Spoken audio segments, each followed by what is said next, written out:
Good evening, ladies and gentlemen. Call to order our regularly scheduled City Council meeting, Successor Agency and Housing Authority meeting of December 8, 2025. Current time is 6 p.m.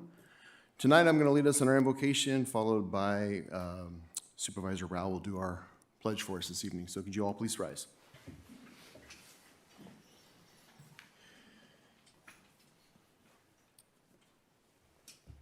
Dear Heavenly Father, I thank you for this day that you've given to us and the opportunity to be here.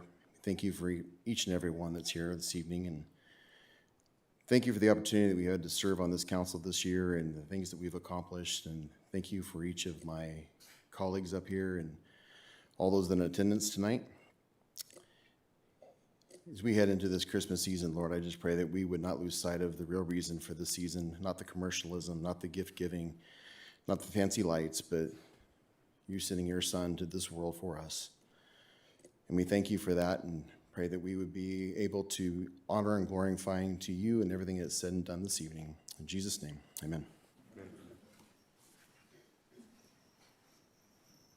If you'll please remain standing and join me in salute to the flag of the greatest nation. I pledge allegiance to the flag of the United States of America and to the republic for which it stands, one nation, under God, indivisible, with liberty and justice for all. Thank you, Supervisor.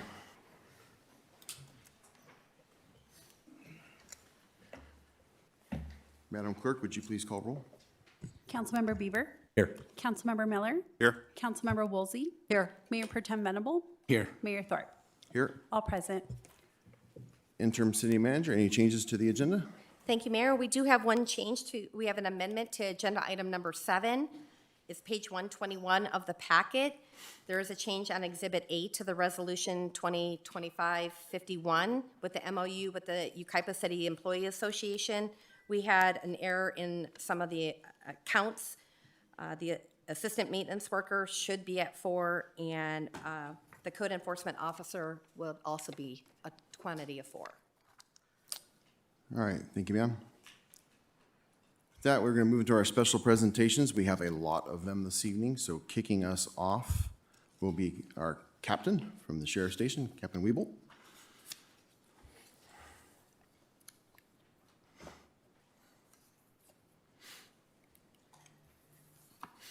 Good evening, Mayor and Council.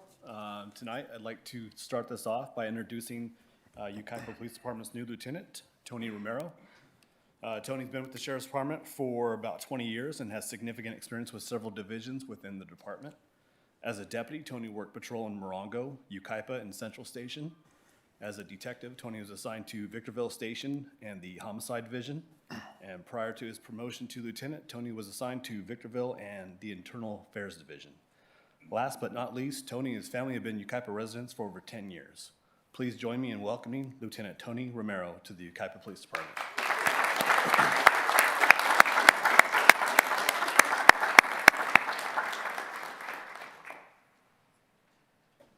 Welcome, LT. It's good to see you back in Yucaipa. Okay, I am going to go through several recognitions, and when I call your name, if I could have you come down to the well, and then we will come down at one time and take a picture with you. So to start off with, let's have Mr. George Seidel, Fire Captain Don Culata, Deputy Efren Herrera, representative from the Yucaipa Valley Kiwanis Club, Jeff Horn. The strength of the community is not measured by the buildings or its budget, but by the people who choose to stand firm, show up, and serve. This is what sets Yucaipa apart. We are blessed with residents who give their time, their energy, their hearts to others. They put on a uniform, they join a club, they coach a team, or they check on their neighbor. They do it without fanfare, often without thanks, because they believe in the city is worth investing in, and their commitment can make someone else's life better. Tonight, we honor some of these people and organizations.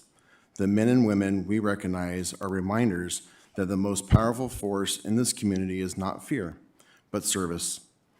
Their example shows us what it means to love a community enough to work for it, protect it, and help it grow. To all of tonight's honorees, your dedication, service, love for your community help make Yucaipa the special place we are proud to call home. For the first one, COP of the Year.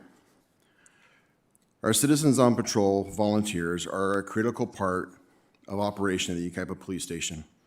They patrol our streets, assist with traffic control, support special events, and help keep our community safe and informed.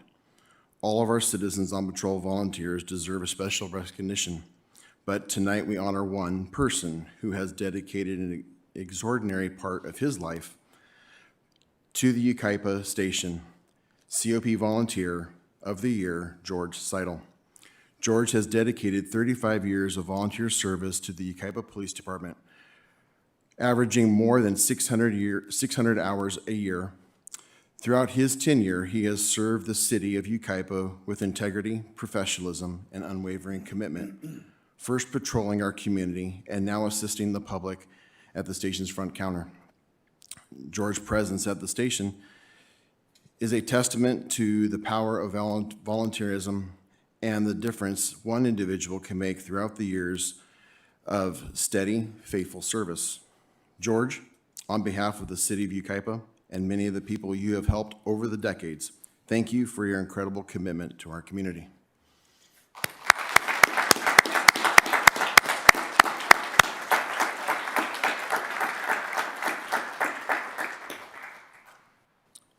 Next, Firefighter of the Year. Our firefighters work around the clock to respond to every kind of emergency. Anyone caring for children, aging parents, neighbors, or friends understand the peace of mind that comes from knowing our firefighters are trained, equipped, and only minutes away when we need them most. CAL FIRE and Yucaipa Fire Department set a high standard in their professionalism, and tonight we honor one of the firefighters who has gone above and beyond. Our 2025 Firefighter of the Year is Fire Captain Don Collada.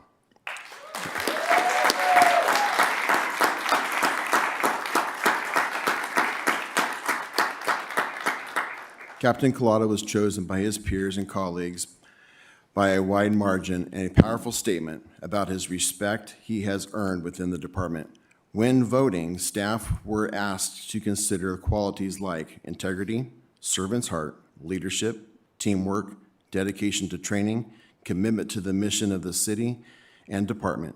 In Don, they saw all these traits.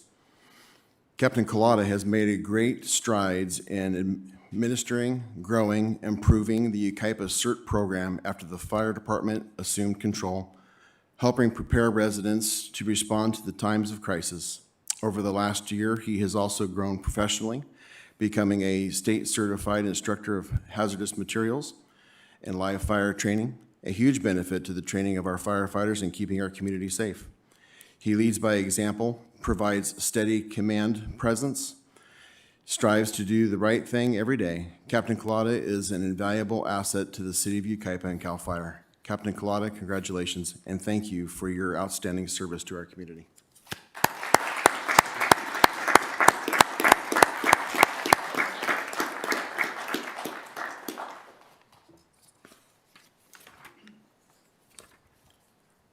Now we're going to cover the Deputy of the Year. Fortunately, he is not here with us tonight. The captain's going to stand in for him, but I'm still going to give you a quick little rundown on him. The deputies face changing challenges and unprecedented situations every day. I'm proud to be a part of a community and that values the hard work of these men and women that keep us safe. Tonight, we honor a deputy who has earned the respect and admiration of his peers and supervisors. Deputy of the Year is Deputy Efren Herrera. Deputy Herrera has been with the Yucaipa with the Sheriff's Department for 14 years and has served the Yucaipa Sheriff's Station for the last 2 years. He is consistently one of the top performers of the station with the highest number of felony arrests and reports taken. But his contributions go far beyond that numbers. Deputy Herrera is also a field training officer and has trained more than 30 new deputies between the Yucaipa and Morongo stations. shaping the next generation of law enforcement professionals who will serve our community for years to come. Through his work, Deputy Herrera has made a lasting positive impact on our community, building trust, ensuring safety, constantly going above and beyond for the citizens of Yucaipa. Deputy Herrera, on behalf of the City of Yucaipa, thank you for your dedication to service. I'm honored to recognize you as the Deputy of the Year. Let's give him a round of applause, please.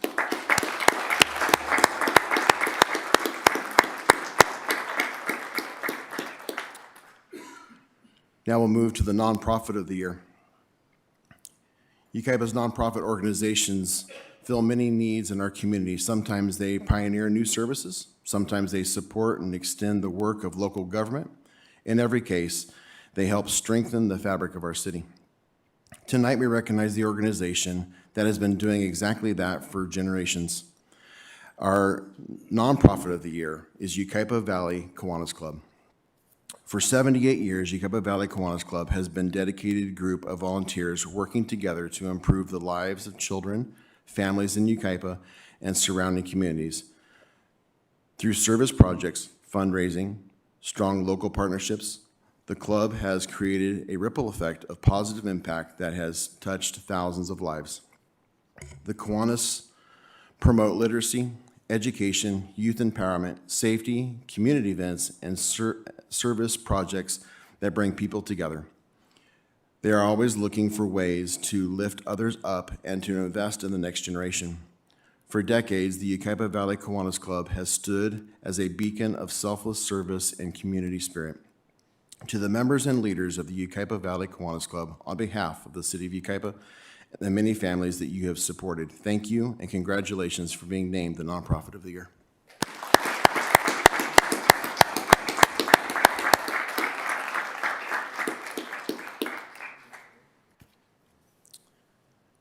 Citizens of the Year. Now we celebrate the remarkable contributions of an individual whose energy, creativity, and generosity have made a lasting impact on our community. In every town, there are rare individuals who embody the spirit of service, who work hard, build something special, and then use it to bless others. Tonight, Tonight, we are here to honor one such person, Citizen of the Year, Jeff Horn.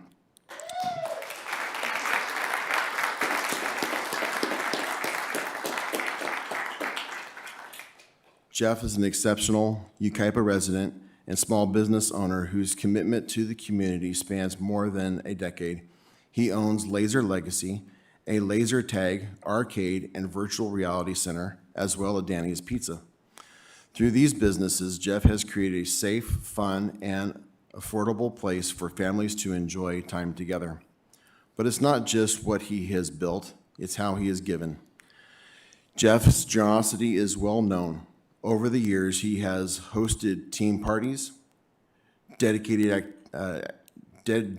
activity passes, and many gifts to raffle baskets and schools, youth programs, and community events.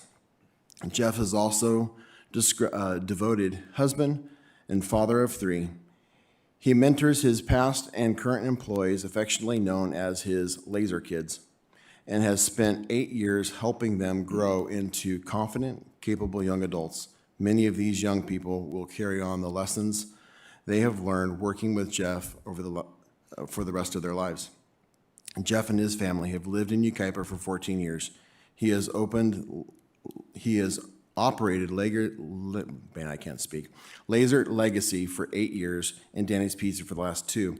He has never sought recognition, but his honesty, dedication, commitment to create memorable, safe, fun experiences have left a deep and positive mark on this community. Jeff, thank you for your investment in Yucaipa's families, youth, and quality of life. Congratulations on being named the Citizen of the Year. May your example inspire others to build, serve, and give back. Good morning.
We're gonna take a picture of you. I don't know how long this you've been here.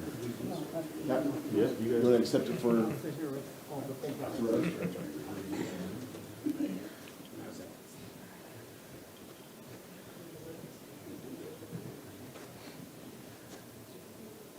I don't think we can. You want us to scoot in? Nice and close to each other. Let me stand right behind you. Scoot in.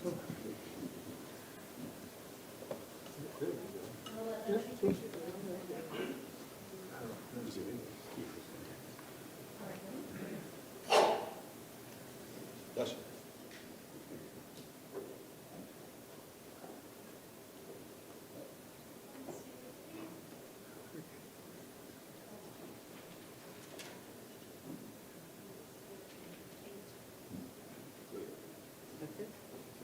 We can go. Thank you. All right. Thank you.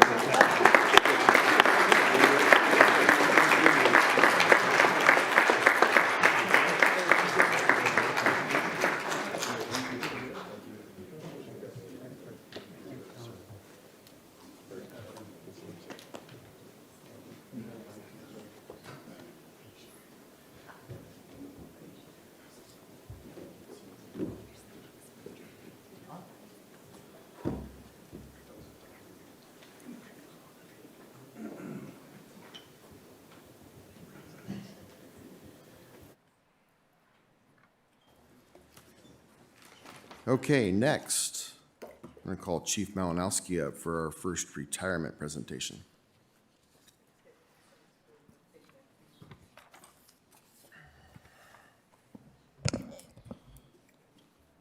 Good evening, Honorable Mayor and City Council and guests. Today we gather not just to mark the end of a career, but to celebrate decades of leadership and service. Captain Alan "Skip" Miller began his fire service career with the San Bernardino County Fire Department in 1983 as a fire explorer and then later a paid call firefighter out of the Lucerne Station. Captain Miller would be hired by CAL FIRE in 1989, starting his 34-year career with our department. In a department where movement across the state is common, Skip's path stands out. He chose to dedicate his entire career to the San Bernardino unit. 27 of those years were right here in Yucaipa, with the last 15 as fire captain of the Crafton Hills Fire Station, Station Number 2. That choice speaks volumes about his commitment and dedication to the city. Skip's tenure and knowledge of Yucaipa creates a large void that will be palpable and difficult to fill. This isn't just the fires he has fought or the calls he has answered. It is the professionalism he has given every day, the community trust he has built, and the lives he has touched, and the example he has set. Skip has overseen our volunteer reserve firefighter program for 17 years, shaping hundreds of young men and women into skilled, confident firefighters. He has been a mentor, a motivator. Captain Miller has coordinated the distribution of thousands of pancakes through our beloved pancake breakfast, a tradition we will carry on with his mark left indefinitely. Captain Miller, when you hang up your helmet, know that the impact you have made for these recruits will echo in every siren we hear, every drill we run, and every life we save. You've earned the right to trade in your turnout gear for a well-deserved rest. You've built more than a career, you've built a legacy. On behalf of the Yucaipa Fire Department and CAL FIRE San Bernardino, thank you for your years of service, your unwavering dedication, and your loyalty. May your next chapter be filled with the same passion and purpose as this one. Congratulations, Skip, and enjoy your well-earned retirement.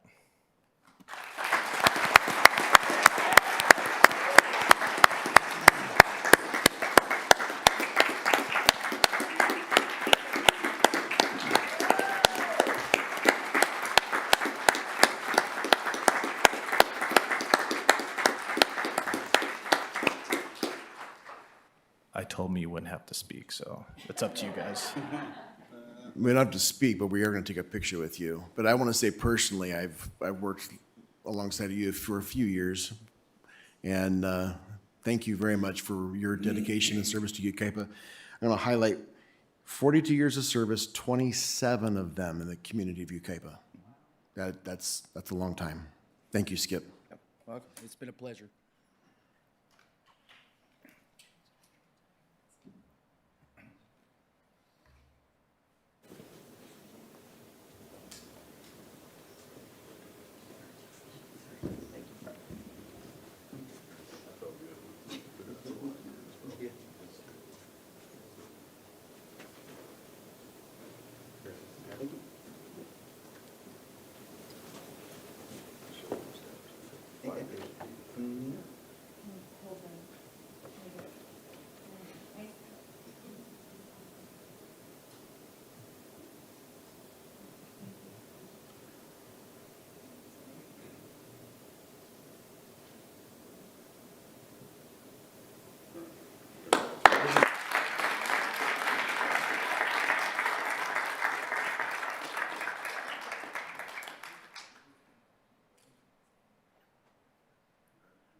You thought you had enough of my reading? I have more.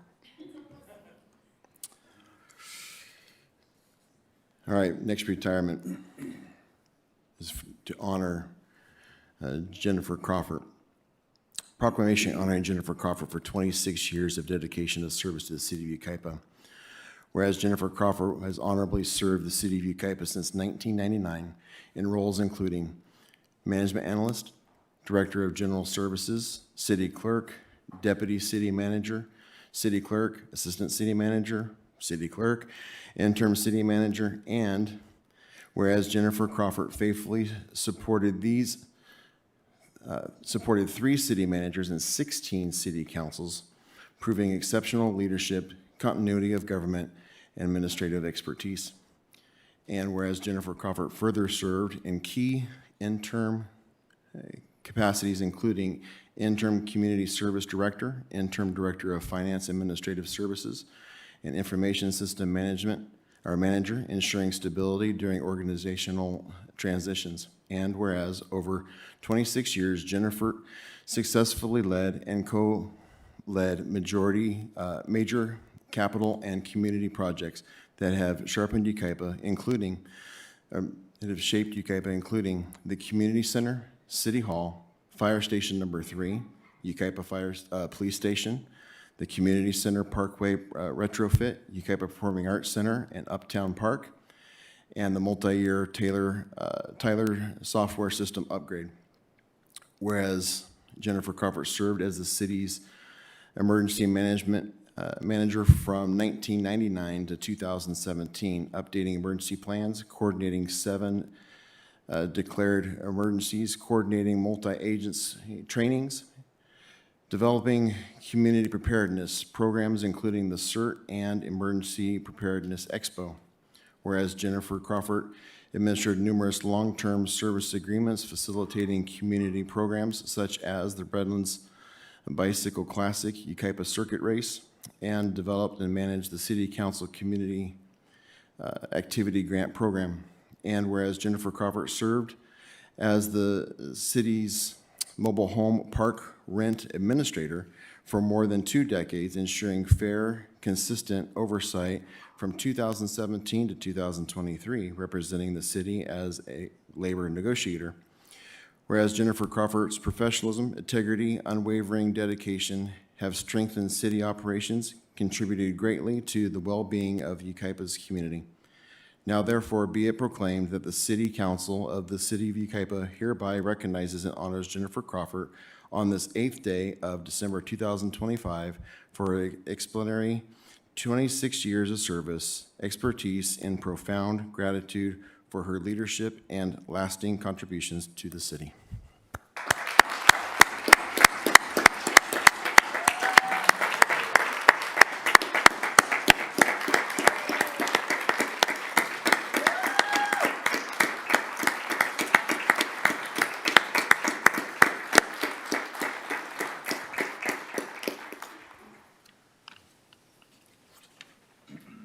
We will take a photo in a minute, but there are a lot of people that wanted to say something.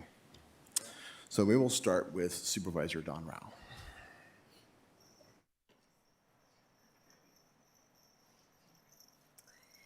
It is such an honor to be here tonight to celebrate and congratulate you on all of your years of service to Yucaipa and the surrounding communities. You're out and about. You do everything with a smile on your face. We are going to miss you.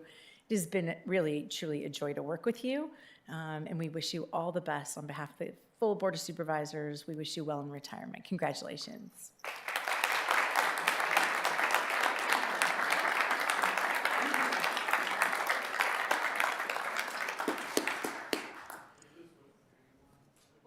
We're going to do a group photo here in a few minutes. We got a few other speakers.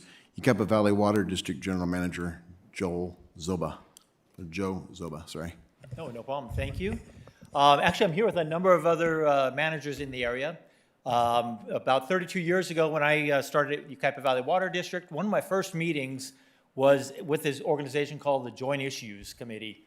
And that consisted of the City of Yucaipa City Manager, City of Calamasa City Manager, the School District Superintendent, and the Water District.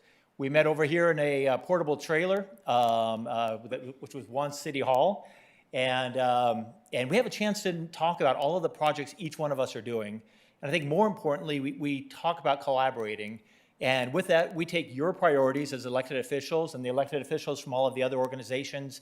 We put them together, we talk about them, and we help each other move those projects forward.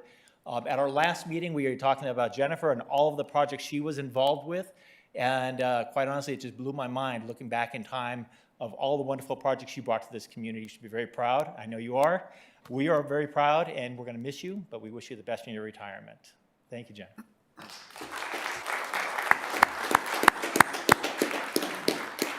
Will Coble, City Manager for City of Calamasa. Congratulations, Jennifer, for 26 years. That's a great accomplishment, and you've done a lot for the communities, and I think that the public needs to understand just how rare what we have is and how we work together.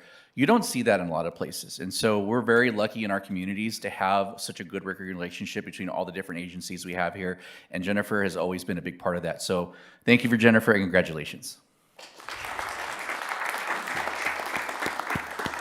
Good evening. I'm Kevin Horan, head elf at Crafton Hills College, and I just want to congratulate Jennifer on behalf of the college for your in retirement, but being such a tremendous supporter of the college and maintaining that connection between the college and the city of Yucaipa. Not only has she been a great colleague on this joint collaboration committee, she's been a good friend to me, to my wife Erica, and my children as we move to the area and help welcome us. And we're going to miss seeing you around City Hall, but I know we're going to see you around. So congratulations.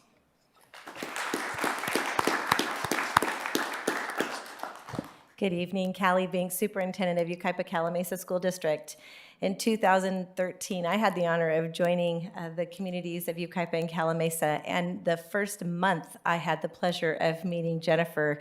And during that time, we were celebrating the Girls Softball National Championship, and I didn't know anything yet at all, and Jennifer knew everything, so I was so grateful for that. But we planned, along with now Senator Ochoa Bogue, a great extravaganza for them from the time they entered into the city to a dinner. And during that time, I watched Jennifer take charge, make good decisions, look out for everyone's interests, celebrate kids, celebrate the communities, and really work hard. And I think that sums up what Jennifer has done every day. And as a fellow Rotarian with her, I see that even in her other duties as assigned with that. But Jennifer, not only have you demonstrated so much leadership that I have admired over the years, you also have become a dear friend. And so I wish you well. You will not get rid of me. In fact, you won't get rid of any of us. So we might bring a collaboration to your house.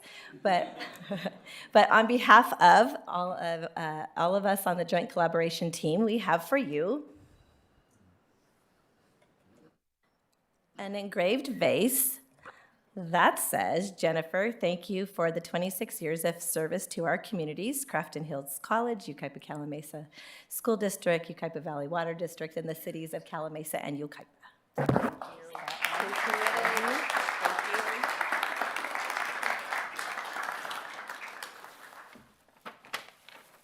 And I would like to say that this was picked out by the gentleman, but this is, every good retirement deserves good relaxation. So this is for your stress-free week, and it's lots of assorted bath things and relaxation things. So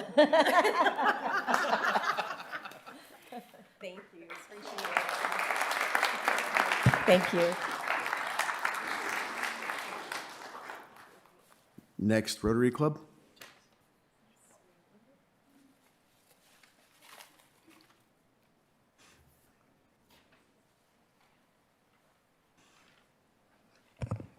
Good evening, Honorable Mayor, esteemed council members, and lovely friends and family and neighbors from Yucaipa.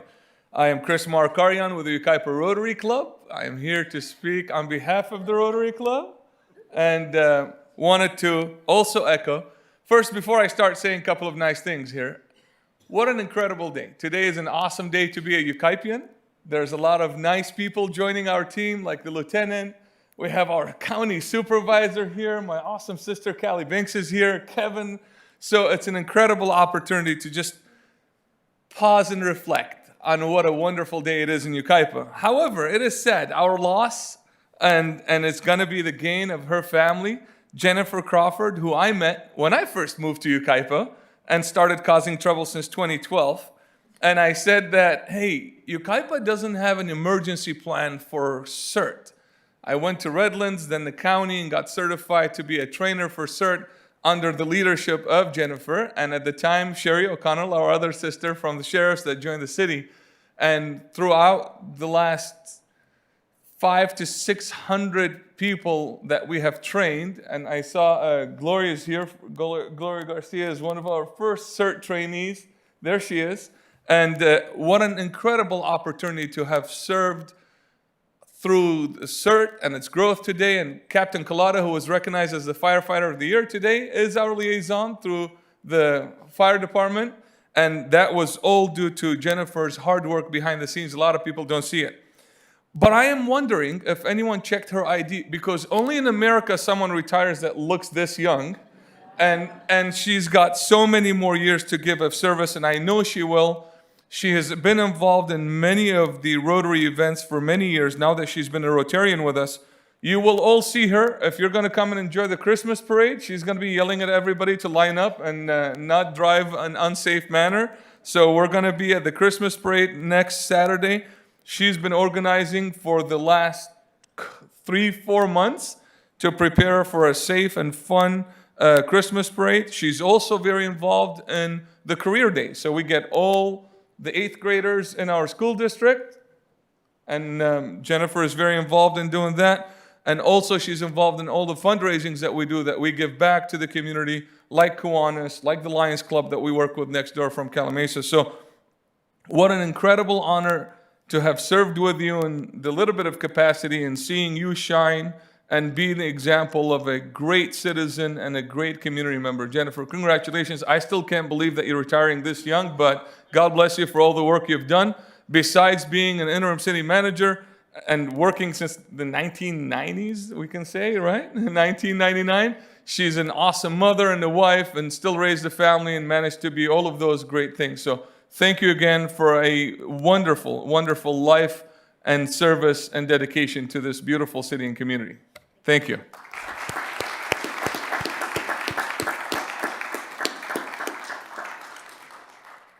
Next, the YMRA, Mark Westwood.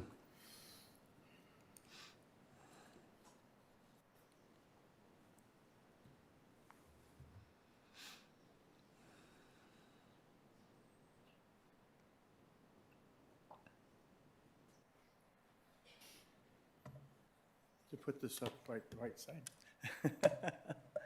Jennifer. I'm here with David Devon, who's our secretary of the YMRA. I'm the chair, just elected about a year ago now. And when I first started, she walked over and she handed me a 65-page rent stabilization ordinance and said, "Here." And I started looking like my eyes got really big and what was I in for? But you have been a true asset, a true resource to us. We're so grateful. We represent today, 42 mobile home parks, over 6,000 residents, 4,200 spaces here of grateful seniors. And I have a letter here I'd just like to read real quick. It's a short letter from our membership, and it was approved unanimously with acclamation. So I'm going to put my glasses on just a second here. I didn't come prepared, right? Because I can't read that without it. Okay. And this, by the way, is also for Kimberly Metzer, who's running around here, because we feel very grateful to them too, Jennifer and Kimberly. Dear Jennifer and Kimberly, we can't thank you enough for your support, patience, and assistance throughout this last year. As city employees, obviously, you have an obligation to help the citizens of Yucaipa, but we feel that you have gone above and beyond to accommodate this neophyte board of directors, and we truly all were. Whether requesting documents, soliciting advice, or needing information, your professionalism in handling our inexperience is a testament to the many years of service to the public. It's evidence that you have a positive and vested interest in the city, its residents, and its success. We especially thank you for taking the time to educate us as we encountered the rent stabilization ordinance procedure for the first time. Your consideration for our unfamiliarity was reassuring as we prepared for our presentation before the City Council. Jennifer, your commitment to the city over the past 26 years can't be overestimated, as it will leave a lasting legacy. Your knowledge of the ordinance is beyond reproach, and your assistance to the mobile home community has been a huge benefit over the years. That dedication to excellence can be nothing but an inspiration to those with whom you have worked. Your presence in City Hall will be sorely missed. Kim, it was a huge benefit to the city that a person of your experience, character, and dignity will be there to continue the fine work in dealing with the mobile home community. We thank you for your help and look forward to your ceaseless insight and support as we move forward. Signed, the YMRA Board of Directors, Mark Westwood, Chair, and Dave Devon, Secretary. And Dave has a card that everybody signed at one of our general meetings for you. Mm-hmm. Jennifer, you truly made a difference. And here's your award. Thank you so much.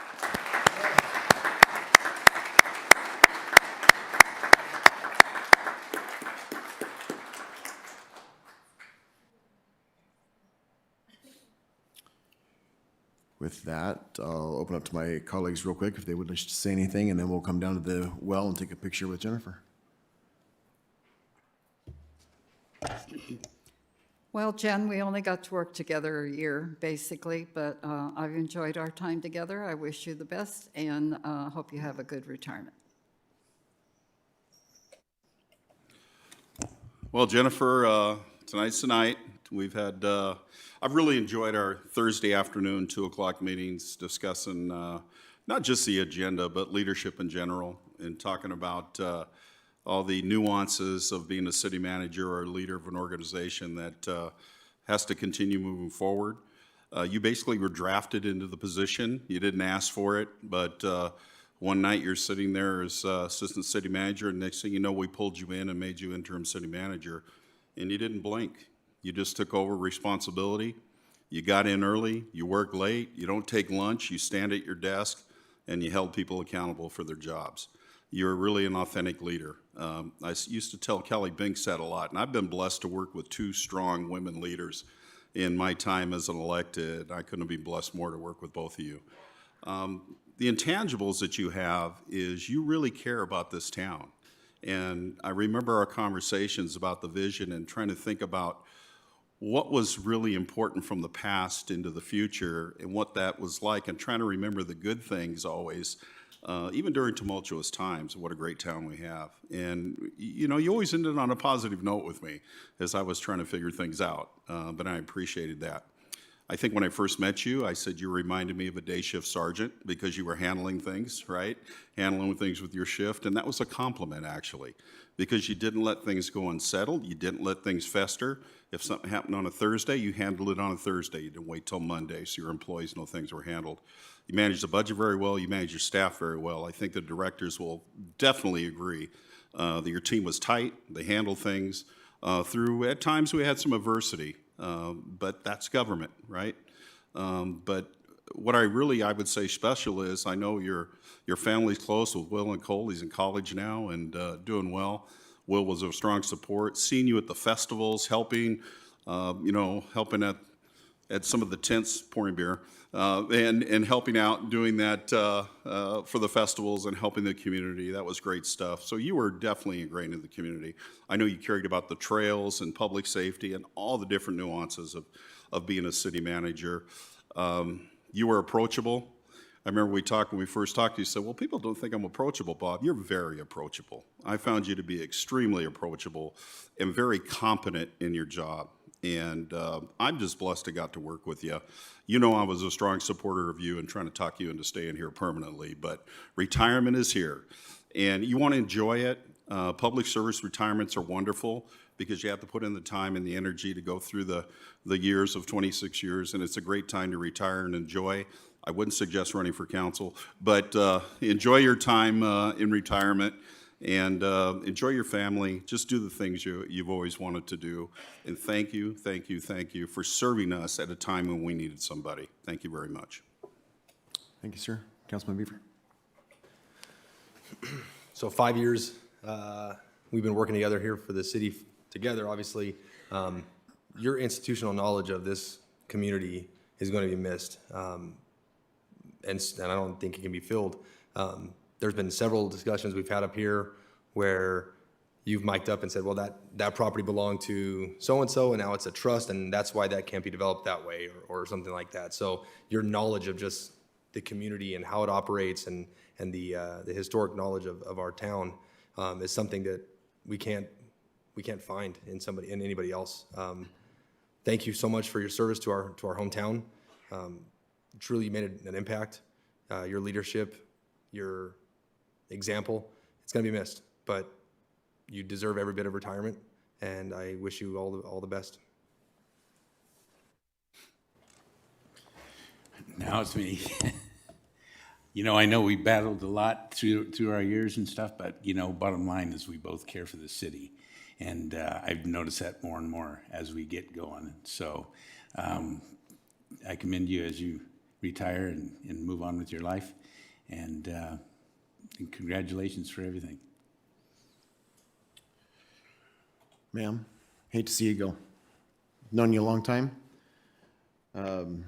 Somebody once said that one thing about Jennifer is she truly cares about the city, everything she does, and that is a true statement. Thank you for all your years, excuse me, for all your years of service and dedication. Really, you will be missed. And I was just given a note, we have one more speaker that would like to speak to you or in honor of you. It is going to be the city clerk, Barbara McKee.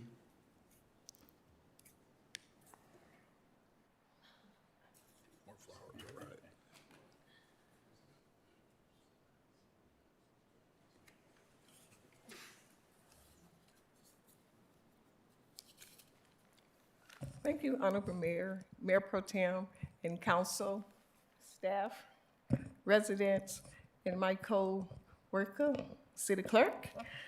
I'm just here to give my friend congratulations on her retirement, and I don't want to take up any more of your time. I just want to say congratulations to my friend over 30 years.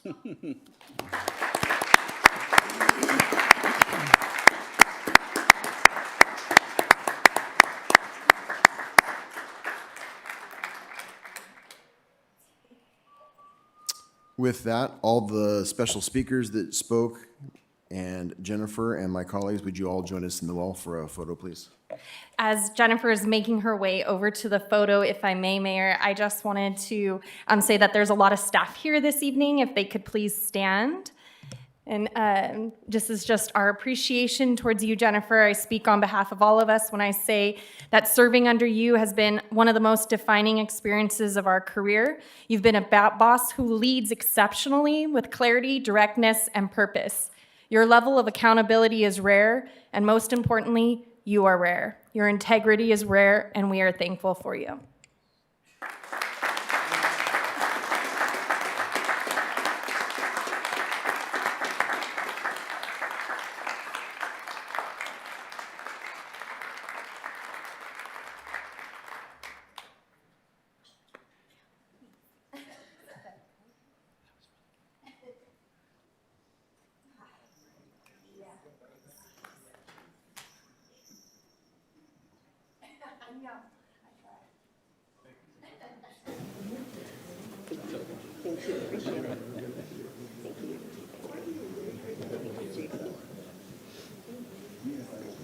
Yeah, I have, and I'm hoping to get through it. No, I know.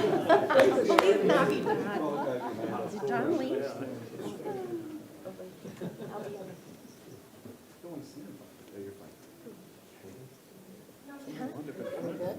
right, ready? One. Oh, please. I'm sorry. I'm squeezing in the middle. Done. Real quick. The trio right here. Okay. Can't separate. I'm really sorry. That's perfect. Makes me look skinnier. Ready? One, two. I'm gonna do one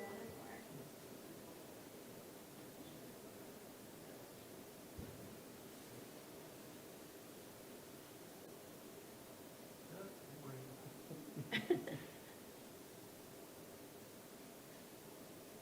Thank you. Congratulations.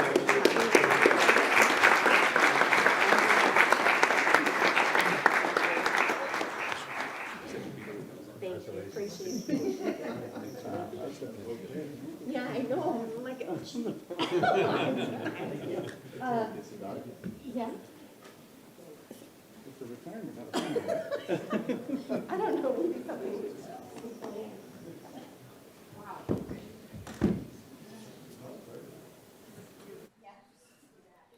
Take it to your office? Yeah, just put it right here.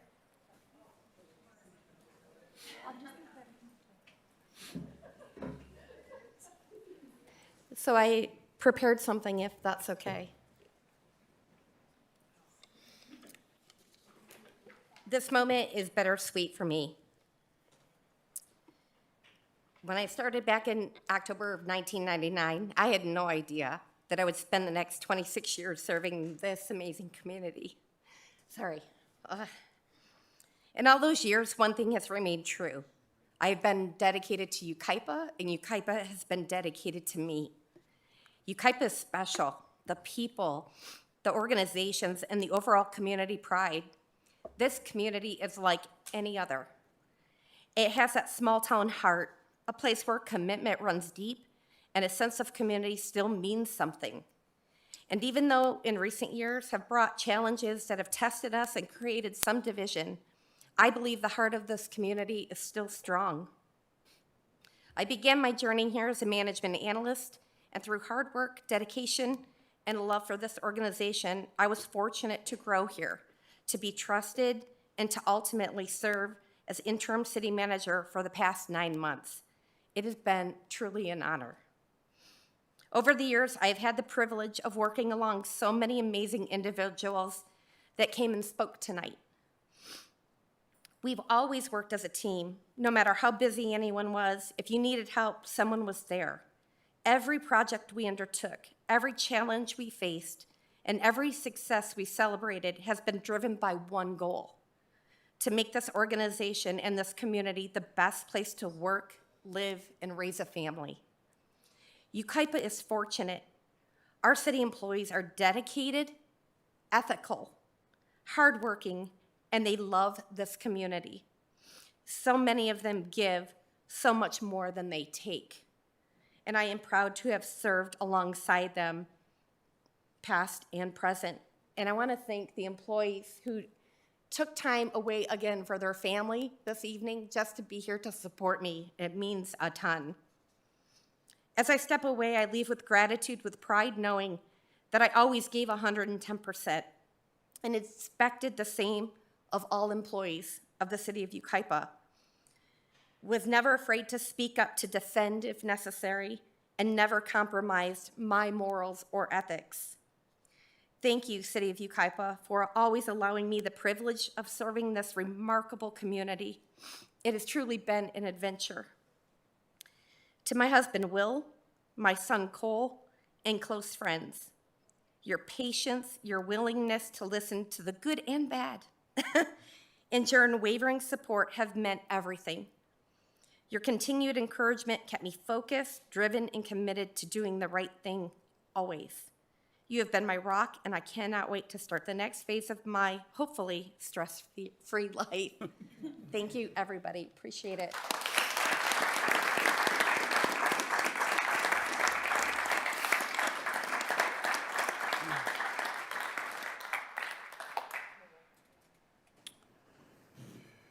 Okay. At this time, I'll turn it over to Anna, our city clerk. Thank you, Mayor. At this time, we'll be doing the city council reorganization. We have no speaker cards on this item tonight, so we're just going to go ahead and move right into the nomination process. The nomination process is outlined in resolution number 2023-07, which adopted rules of procedures for council meetings.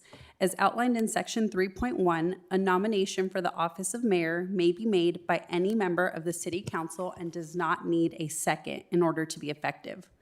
I will open the nomination period and close it once all nominations are received.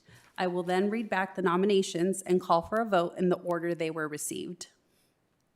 The selection of the mayor shall be by 3 or more affirmative votes. The process will be repeated for the selection of the mayor pro tem. Are there any questions from the council before we begin?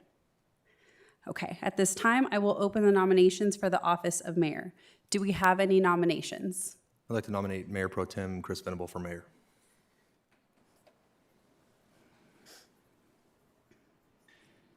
Do we have any other nominations? I'd like to nominate John Thorpe for another term. Any other nominations? Okay, we will start with a vote for Chris Venable as mayor. I'm going to go ahead and do a roll call vote. Councilmember Beaver? Yes. Councilmember Miller? No. Councilmember Thorpe? No. Councilmember Venable? Yes. Councilmember Woolsey? Yes. Okay, we have 3 affirmative votes, so your new mayor for 2026 is going to be Chris Venable. Congratulations, sir.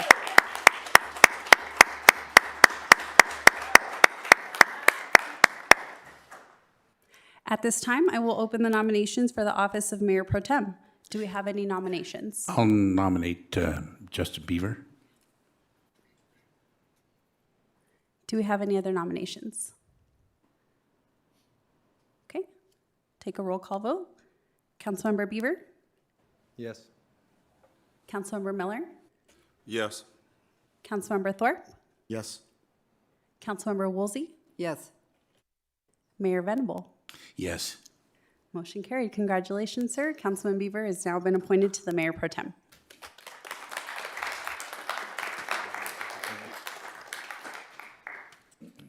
Okay, at this time, if we could take a short recess, we'll do some musical chairs and we'll go from there. The time is 6:54 p.m.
Ready?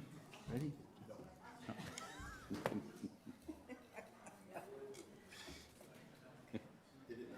All right. I'd like to call the meeting to order. The time is 7:09. Madam Clerk, can I get a roll call, please? Councilmember Miller, Here. Councilmember Woolsey, Councilmember Thorpe, Here. Mayor Pro Tem Beaver, Here. Mayor Venable, Here. all present. Before we move on, like to public safety, I'd like to say thank you to outgoing the Mayor John Thorpe. Thank you for everything you did. You led us down a great path, and I'm happy to walk in your shoes for a while. Thank you. Thank you.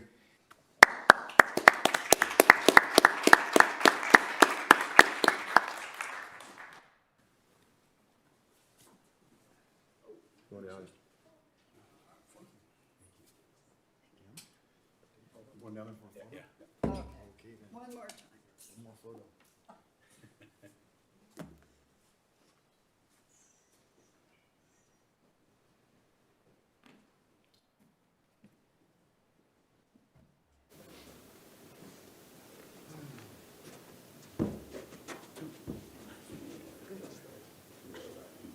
We're kind of lost. Is it okay if we keep moving? I got it. Perfect.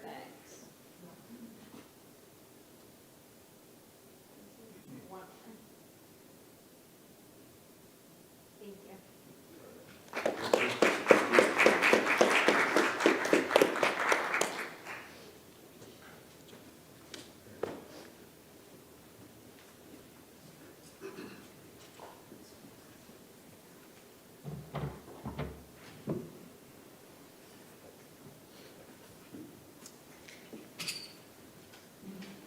All right. Now, the public safety update. We got the police.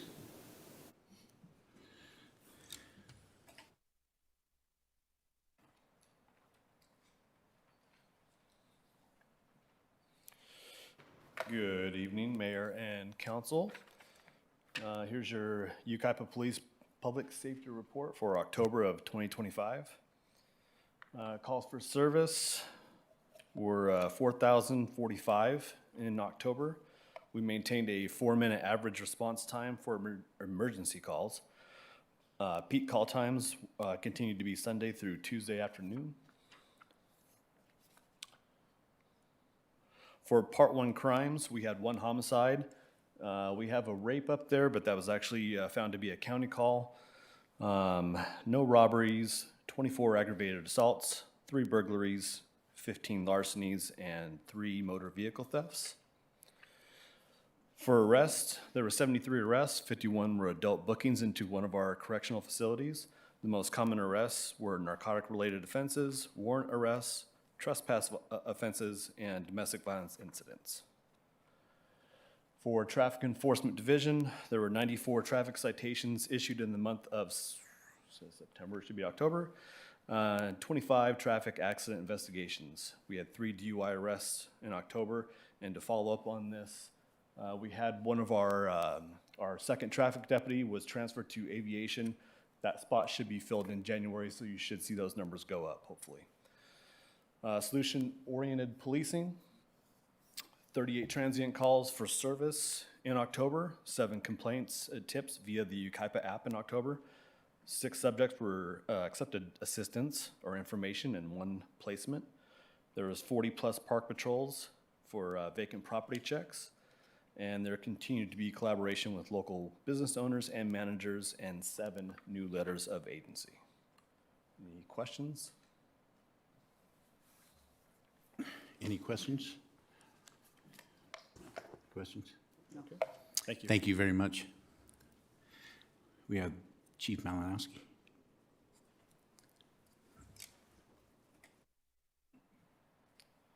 All right, Mayor, Council. So this will be for October and November Fire Department report. For the month of October, we ran 736 calls for service, another busy month. We'll skip to November on that for the year end. We did hold our annual pancake breakfast at Crafton Hills Fire Station 2. So after a hiatus of a year or two, glad to have the reserve program back through Crafton Hills College. About 400 people showed up to that. It was good. We were able to participate, and we have for years, in the Crafton Hills College Allied Health event. This takes hundreds of Girl Scouts and gets them into occupational education jobs. That's the whole goal. It's a big recruitment thing, but they get to come out and see what we do, EMT, paramedic, fire, respiratory therapy that the college has to offer, and we light in the Black Hawk there. So anytime we get to that, we try to do that. So one of our pilot rock hand crews and engine crews were able to help the Open Space Committee and do some tree planting this year up in El Dorado Ranch Park that we've done for several years now. And Wildwood Canyon Villas, we did a large life safety fire presentation for the folks there. And a lot of school visits. So October is Fire Prevention Month, so we went to Dunlap Elementary, Grace Point, trunk or treat, able to participate in our Wildwood Fire Safe Council Firewise meeting, kind of give those folks an update, and they're doing a lot of good work for us. We did have a significant incident.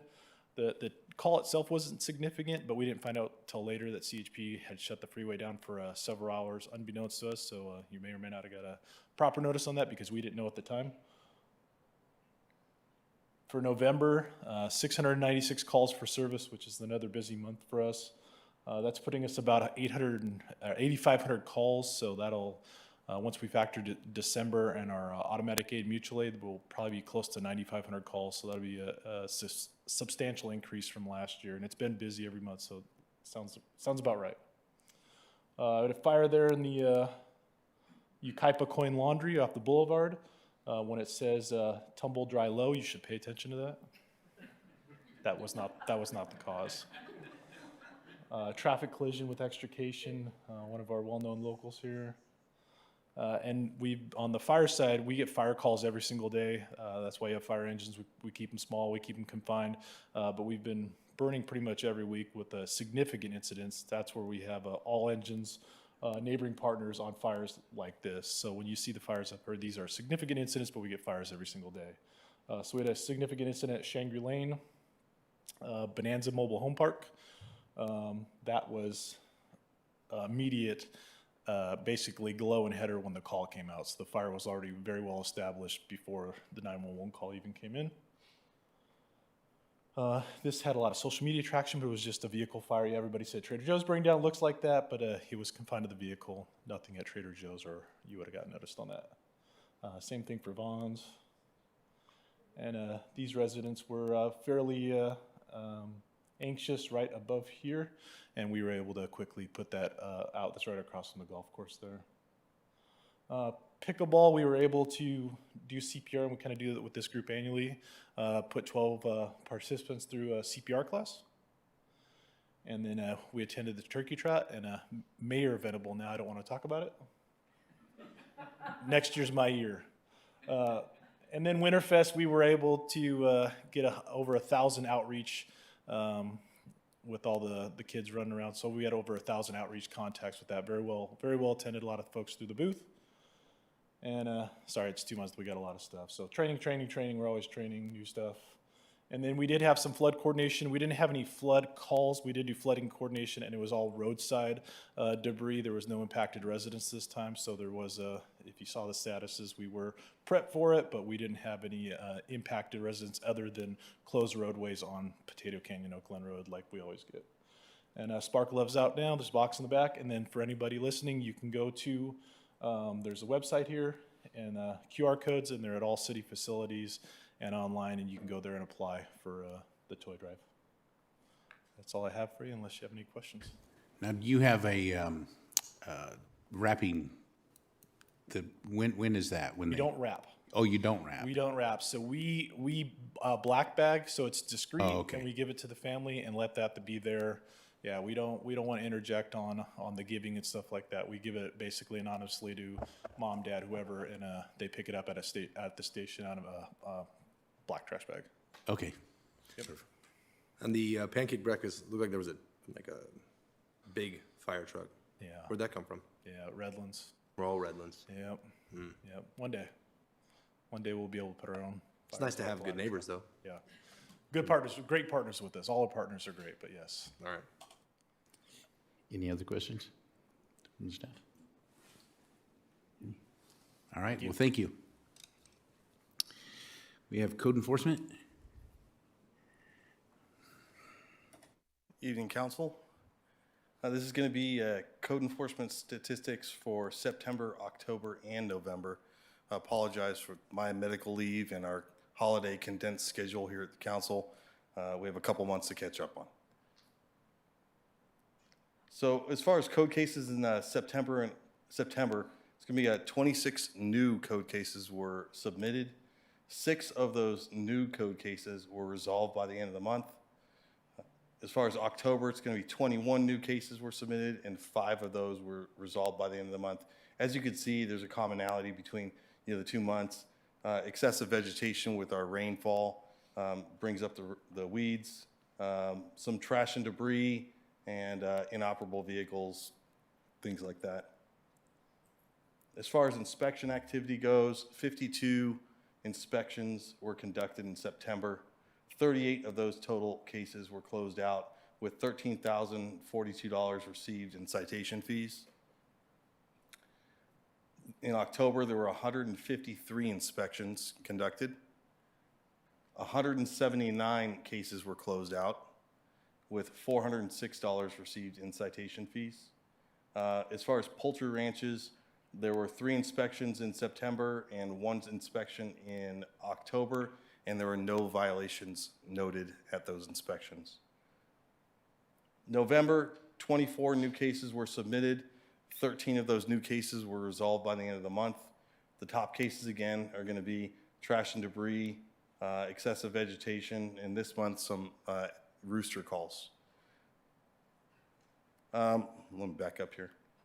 An example of that trash and debris is an abandoned house, a recently abandoned house over off Wildwood Canyon, had some couches and mattresses in the front yard. It was an eyesore in the entire community, driving up and down Wildwood Canyon. This before and this the after. And some weed abatement code cases. While we do contract with San Bernardino County weed abatement for our weed abatement through the whole city, sometimes we take a few cases on ourselves that we can manage, and here's an example of that, a before and the after. And that's all I have, unless you have any questions. Any questions from council? Thank you, Trevor. Thank you, sir. Now, Anna, the Yucaipa mobile app. Thank you, Mayor. Okay, I'll be presenting the statistics for the Yucaipa mobile app for the months of October and November. For October, we had a total of 224 monthly users with 292 reported issues. Once again, the top issue was streets. Compared to the month of September, you'll notice that there was a little bit of an increase. We went up to 224, whereas we were at 203 in September. Same thing with the total issues submitted. It increased a little bit, but again, city issue remained consistently the top. In second place, we had code enforcement. They came in with 75 issues reported, and then we had park issues that was a distant third with 41 issues. And this breaks it down here by category. Our response times, 3.7 days for street city issues, 3.6 days for code enforcement, and just over 8 days for park issues. For the month of November, we had 248 monthly users, 187 reported issues, and once again, streets was the top issue. Once again, you see a little bit of an increase. We went up to 248 from 224 in October. There was a slight decrease in total issues submitted, but street city issue remains the top. We had 84 issues reported for streets. We had 46 issues reported for code enforcement and 14 park issues that was a distant third. Okay, here we break it down by category. Response times, just over 3 days for street city issues, just over 2 days for code enforcement issues, and just over 3 days for park issues. That concludes my presentation. I'm happy to answer any questions for you. Any questions, sir? Any question? All right, well, thank you very much. Now to public comment.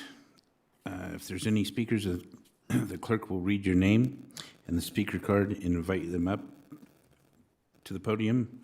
And please address your address and talk into the mic, because there's a lot of people that can't hear. So talk into the mic, state your name and address, and you have 3 minutes. So thank you. Okay, we'll start with Mary Reuter, followed by Hanson Wong and Richard Hernandez.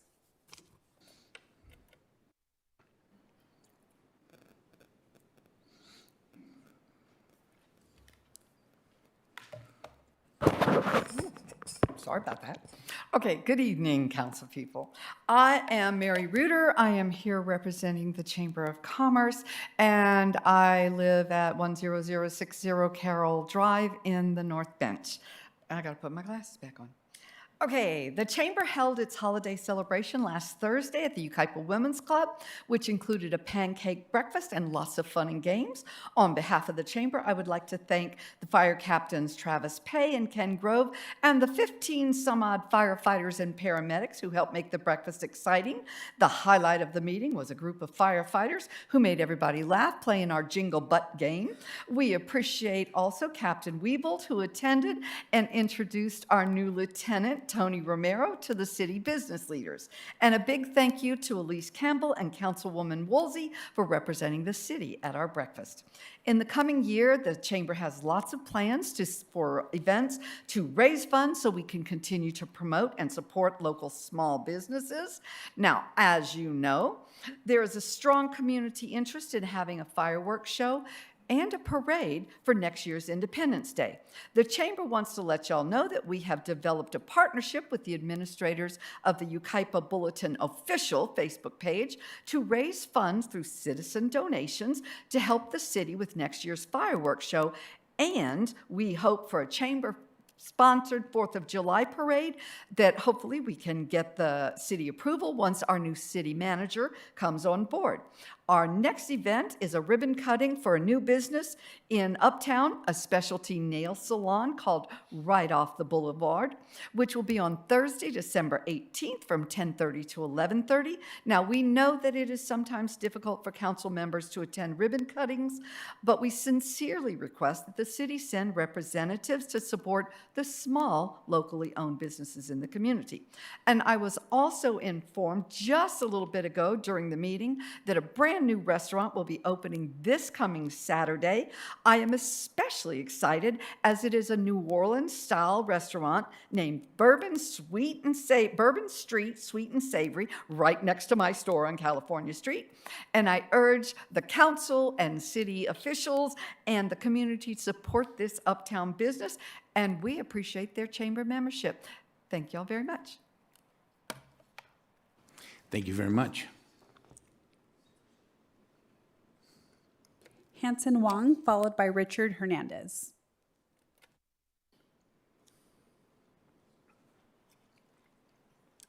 Even though it's not necessary, my name is Hanson Wong, 35150 Court Street, Yucaipa, California. And you can ask our attorney about that.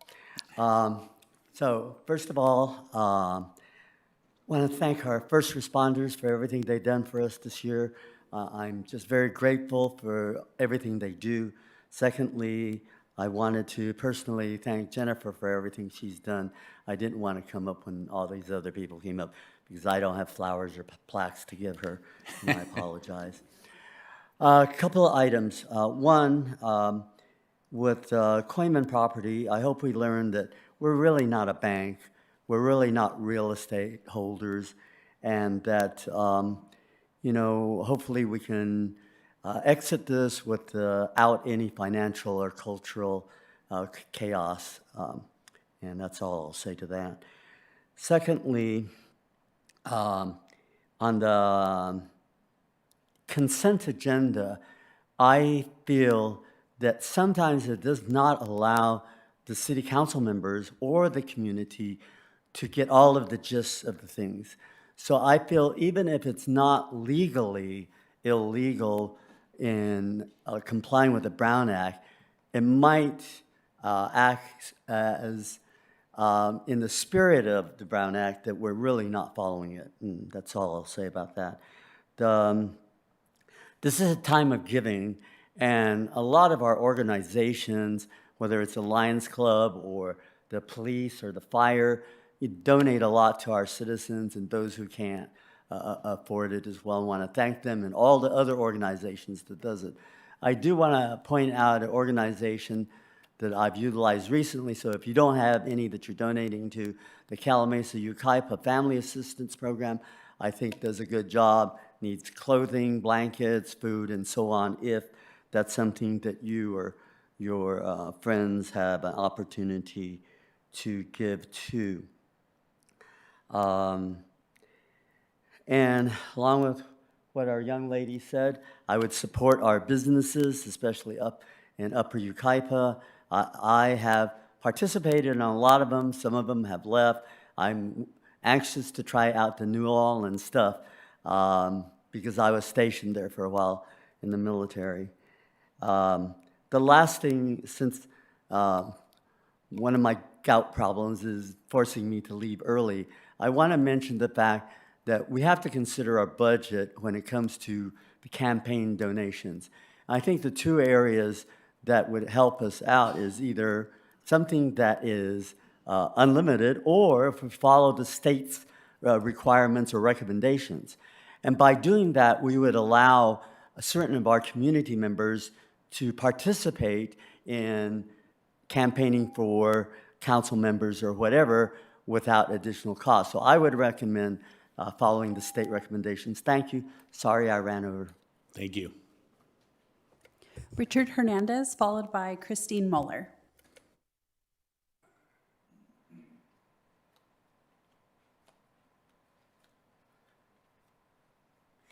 Good evening, everyone. I hope you can all hear me out there. I have a couple of questions. Pardon my ignorance and redundancy, but reading this pamphlet right here, which is extremely small to look at to begin with, I would hope that you'd be able to make the fonts a little larger so that people are able to read it. Maybe some of you can, but not even with these. I can barely see what it says on there. But one of my questions is, you have right here contracts, but you also have here to, let me find it, for administration, for the staff to allot them money also. Well, if they're part of staff, don't they get paid by the city to provide the service?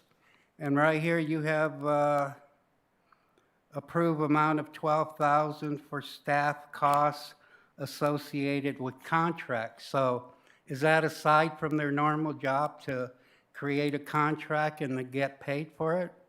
I don't understand that. Like I said, you're going to have to excuse my ignorance because I don't know what the procedure is for all this.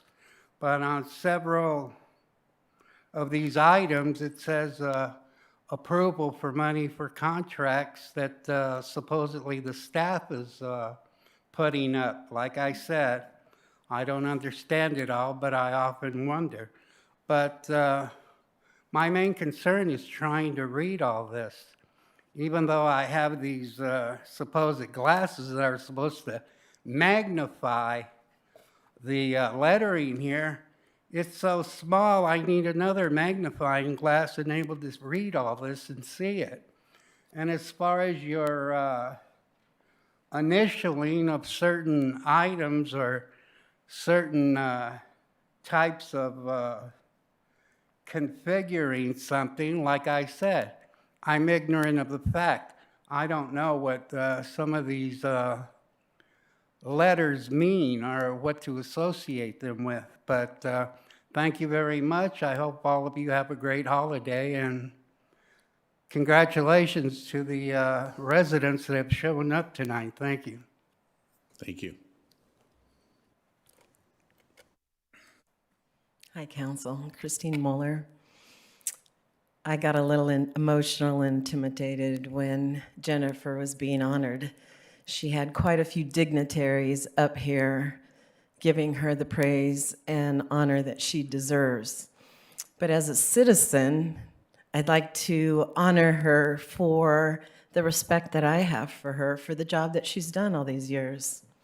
I met Jennifer in the Trails and Open Space Committee. Tom Masner appointed me. I was so excited because I'm an equestrian, I use the trails, and she was pregnant out to here on my first meeting. And I thought, oh my gosh, I've only got to sit with her for several months before she's gonna take her leave of absence. And boy, she just accomplished so much that we thought there's no way that we're gonna replace her. Well, thank God Fermine was her replacement.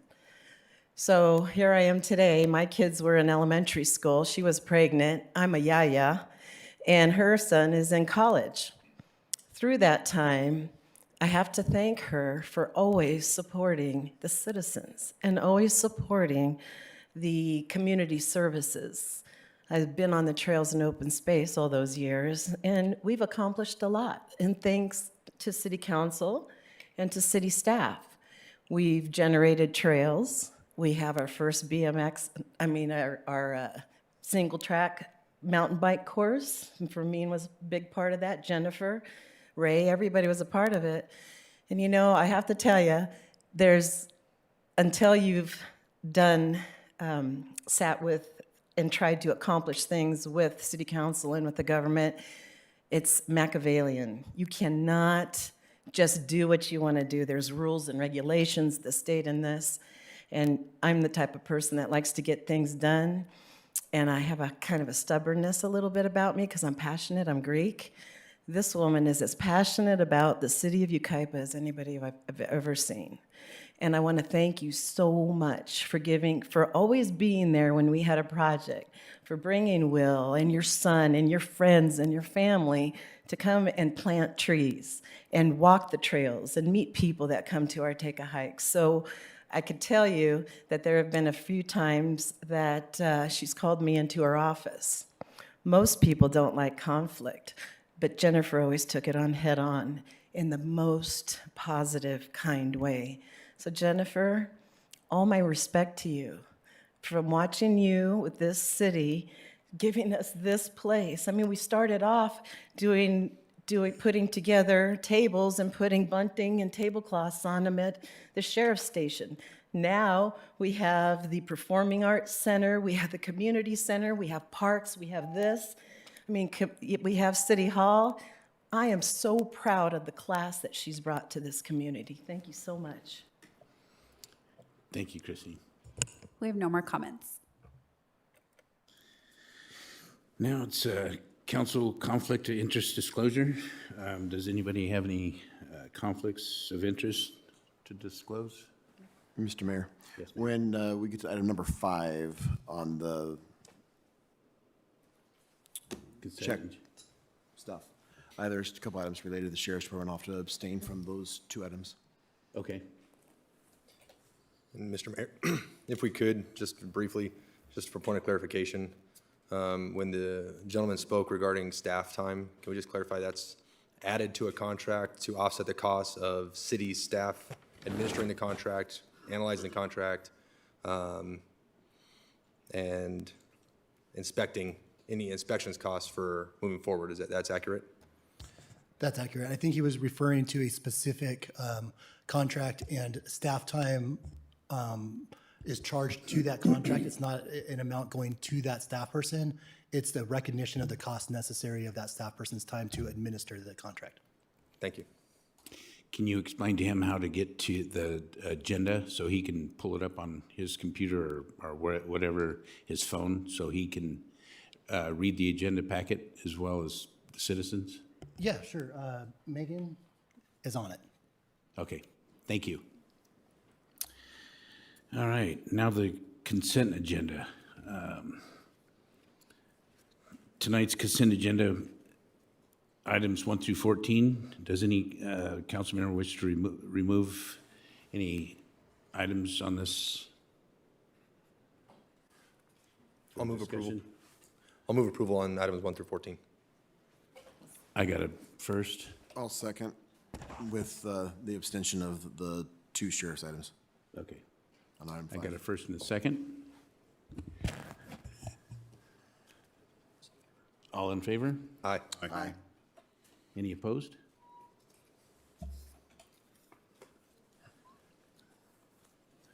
All right. Now the discussed items. We have number 15 is Anna. Thank you, Mayor. Item number 15 tonight is going to be related to the June 2nd, 2026 special election. Tonight, we're asking that the City Council adopt Resolution number 2025-61, 2025-62. These two resolutions are calling for the special municipal referendum election on June 2nd, 2026. This is an item that's been brought before you a few times now over the last couple months. If you remember at the October 27th regular City Council meeting, the City Council adopted Resolution number 2025-57, accepting the certificate of sufficiency for the referendum of Resolution number 2025-54. City Council discussed the options, and ultimately you voted to call for a special election to be consolidated with the California primary to be held on June 2nd.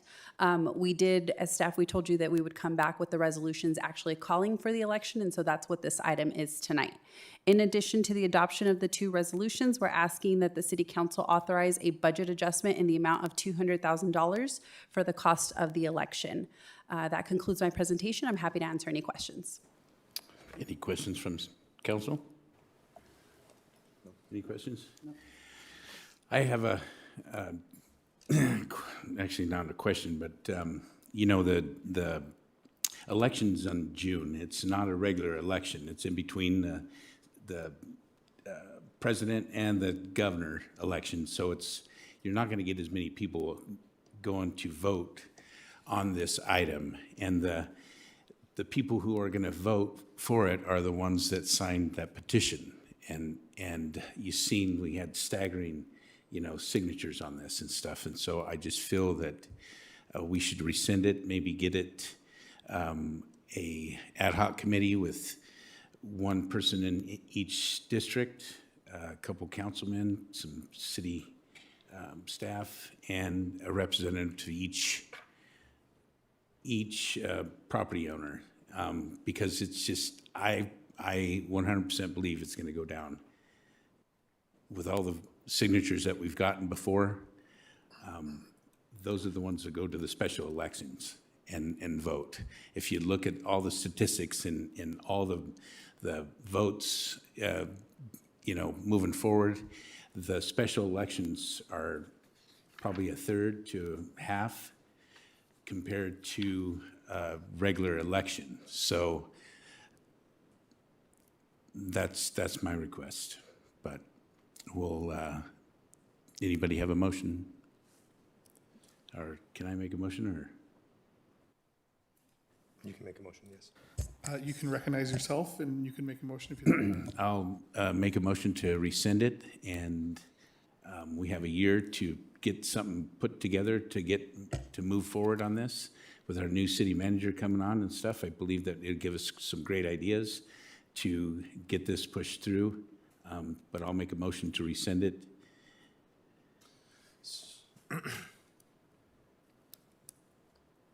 So for legal clarification, if we rescind, this is rescinding the freeway corridor plan, not just this agenda item. We're obligated by law to put this forward to an election, otherwise. So, Mayor Pro Tem, we have on the agenda today the resolutions calling for those elections. I'm interpreting the mayor's motion as a request that we put rescission of the resolution and ordinance on your next agenda, which we could do. And if you do rescind those in response to the petitions, you would not need to call a special election. I don't think, because we don't have it on the agenda tonight, I don't think we can just rescind it. But that would be the way I would interpret the mayor's motion to sort of effectuate what I think he's getting at. And thereby saving the taxpayer of Yucaipa $200,000. I think that's the approximate budget. I defer to the city clerk. Yes, and Mayor, if I may, before you continue with your motion, we do have one public comment on this item. Okay, We'll do that now. yeah, let's do that now. All right, Roe?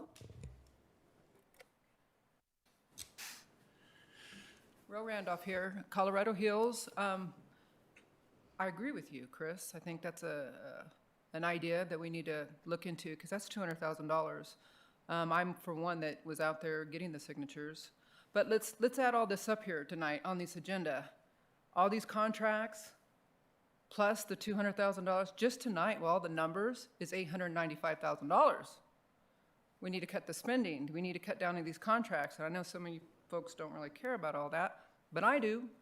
So I think your motion is something that really we need to look into, because that's $200,000 taxpayers' money. And if somebody was out there getting all those signatures, I already know. Nobody wants warehouses. They don't want mega warehouses. So you're right. It's a waste of money. So I appreciate that. I think that's a good idea. I'm all for voting. I think people should vote and have a voice. But we obviously know what's going to happen. People are going to win on this one. So I'd rather save our taxpayers the money, because you guys are willing to drop $895,000 tonight with all these contracts for trees and wallpaper and floors and all this other stuff, and not even think about that. So we need to cut the spending. So yeah, I agree with that. So yeah, I'm all for it.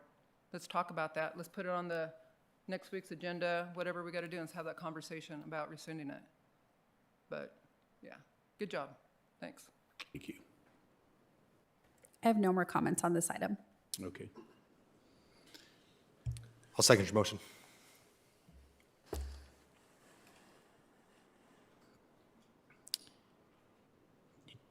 Mayor, if I could, the city clerk has asked if I can maybe add some clarity to it. Is that okay? Yeah. So what I'd recommend is that we continue this item to the next regular meeting, and we add as options for the council the rescission of the resolution and the ordinance, if that's what you want to do. That way we can get some finality, and you'll have all the options in front of you. It's on the agenda, and if you get 3 votes tonight, that's what I'd recommend, that we bring that forward to the next meeting. You know, it's not just the 200,000, but I know that we're going to be putting flyers out, and we're going to be pushing signs and trying to get this passed and stuff. And we know what's the city, the constituents have already signed that and stuff. And so we're not talking just $200,000. We're talking probably about $400,000 by the time we're in the end of all of this. And if it goes down, it's just not a very good look for us. So thank you, Justin, for your. So then, in this one, your recommendation is to continue versus just vote no on item number 15? Yeah, so I would recommend continuing it, because that way you could have the option to either call the election or to rescind the items at your next meeting. I think it's a good idea for you to have all possible options on the agenda. That way there's finality, and you don't get the same thing out of me, which is, well, you may want to do this, but that's not on the agenda. So we could continue this, but add the rescission of the resolution and ordinance to the agenda description and to the options. Okay. Was that your motion, Mr. Mayor? Yes, ma'am. Yes, sir. I'll second. All who agree? Call for the vote. Yeah. All in favor? All in favor? Aye. Aye. No. All opposed? No. No. Motion carried. All right, Anna, you're up again, number 16. Thank you, Mayor. Okay, item number 16 tonight is regarding campaign contribution limits. At the November 10th, 2025 regular City Council meeting, the City Council directed staff to return with a discussion item regarding campaign contribution limits at the request of Councilmember Miller. Currently, there are no campaign contribution limits in the City of Yucaipa, so we're going to go through a brief presentation. We'll start with a little timeline here. So we're starting off over here, City of Yucaipa incorporated in 1989. Fast forward all the way to 2019, the state legislature adopts AB 571. AB 571 says that if a city or county had not already enacted a campaign contribution limit, then the limits would automatically default to the state's campaign contribution limits starting January of 2021. 2021, AB 571 went into effect. So as of January 1st, 2021, campaign contribution limits were set to the states for those cities who did not adopt an ordinance. Now, what does that mean for Yucaipa? For Yucaipa, we did not have local limits all the way up until 2021. There had been prior discussions from previous city councils, but ultimately there were no campaign contribution limits set here. Because we did not adopt an ordinance, then as of January 1st, 2021, we became subject to the state's default limits, which were $4,900 at the time. In 2024, we had a city council discussion at the January 22nd, 2024 regular city council meeting. Okay, so what took place at this council meeting? Well, we received a request from a city council member for us to look into campaign contribution limits.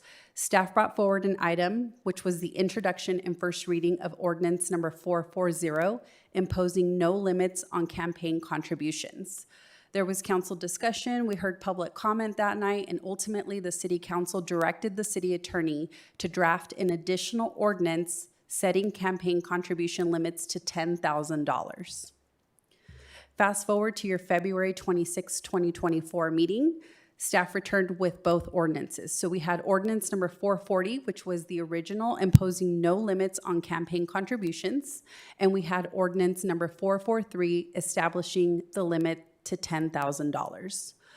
Once again, we had council discussion. We heard several members of the public with public comment, and the city council ultimately decided and adopted ordinance number 440, imposing no limits here in the city of Yucaipa. So let's talk about your options tonight. You have 3 options. Option number 1, you can do nothing. Ordinance number 440 would remain in place. Everything stays the same. We have no campaign contribution limits. And really, there's nothing for the state to enforce because there's no limit. So there's no enforcement issues there. Option number 2, you can repeal ordinance number 440. If you repeal ordinance number 440, then the city would default to the state limit. Currently, the state limit is at $5,900. Now, if you went with option number 2, the state is still responsible for the enforcement of the campaign law. Option number 3, this is the only option that comes with a potential price tag, and there's some other things that City Council needs to consider here with this option.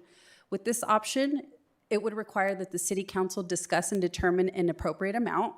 You would then direct the city attorney to bring forward a new ordinance with that amount, and we would ask that you consider entering into an agreement with the FPPC for campaign law enforcement.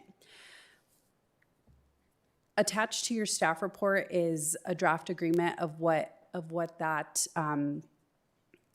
price tag looks like. It's $55,000 is the minimum what it would cost if you went with that option. Now, you might ask, well, can city staff do it? The reality is that we just do not have staff resources available to be able to enforce campaign law. And so we would ask that if the city council went with that option, that you strongly consider entering into that agreement with the state. That concludes my presentation, and I'm happy to answer any questions for you. Mayor, I did just want to add one piece of information. It was discussed back in 2024 when this was first brought forward. These limits affect candidates and candidate-controlled committees. They do not affect independent expenditure committees, commonly called PACs. So that was a distinction. I think it got some discussion at the last meeting, but I did want to make sure that that was on your radar as well. Thank you. We do have public comment on this item if you would Yes. like to. Okay. Yes, please. We'll start with Holly Warner, followed by Brett Grantlin. Hi, Holly Warner, District 1. So campaign finance limits are important for preventing political corruption or even the appearance of political corruption, as well as ensuring that elected officials remain accountable to all citizens, not just wealthy special interests. I've given you some information from the Common Cause California. They've done a lot of work into this. Dive into the website. You can find a lot of really useful information there. Key reasons for campaign finance reform that are cited often include reducing undue influence, guarding against corruption, ensuring accountability, promoting fair competition in elections, enhancing voter confidence, increasing the pool of potential candidates. For all these reasons, 97% of all cities in California have established campaign finance limits. Yucaipa is in the bottom 3% of cities statewide with zero campaign finance limits. I don't want Yucaipa to be in the bottom 3% in this state for anything on the bottom of any list, and I'm sure none of you do either. I'd like you to consider the Common Cause California findings on this topic. Of the 63 cities that they identified having strong campaign finance laws, only 5 set their limits over $1,000. Cities with our population size were much lower than $1,000. For example, Davis, population 66,000, their campaign limit is $150. San Luis Obispo, population 47,000, $300. Petaluma, population 59,000, $250. Poway, population 48,000, $250. Watsonville, population 52,000, $525. I hope you will consider setting a limit in line with cities our size with strong campaign finance regulations. Campaign finance reform is desperately needed right now in Yucaipa to restore some public trust in local government, but it's important to remember that setting a limit should actually be part of a wider reform package to restore trust. Thank you. Thank you. Brett Granlund, followed by Donna Snodgrass.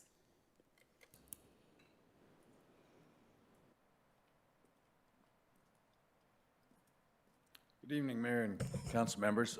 Brett Granlund, 12618 3rd Street in Yucaipa.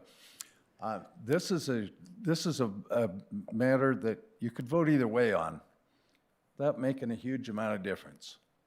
The reason is it looks magnanimous and it looks to be in the public interest to limit campaign contributions. Doesn't change a thing. All you do is attract dark money, or you have you just have to go about raising money a little bit different way. For instance, you can have a limit, but say in a household of 2 people or 4 people, each person can write a max check. Donors love campaign contribution limits because once you max out, you hit your limit, then the phone stops ringing and you don't have to worry about dealing with people raising money. It also puts a great advantage towards incumbents because incumbents have a natural fundraising base. Much easier to raise money when you have the name ID and the incumbency. Much more difficult, and it disadvantages challengers, but they don't realize that. It makes it much tougher for a challenger to come in and have a larger contribution because they don't have the network and the system by which to have multiple checks come in. They also, the PACs and independent expenditure committees, challengers in many cases just don't have access to those. Those committees don't take interest in non-incumbents. So it's, if you want to vote for it and look good and look like you're trying to do the right thing, go ahead. If you want to vote against it and say, well, it wouldn't change anything at all, then vote against it. But it's not going to change campaign finance. We don't have very fancy campaign finance structure in this town. If you look at the most expensive race we ever had, it was the recall a year ago. And there was 6 figures spent fighting that recall. It was dark money. You'll never figure out where it came from. I can't figure out where it came from. I don't think anybody here knows where it came from. We don't have a media operation that can go and do the research. That would take months of research to track it down, and you can't sort it out anyway.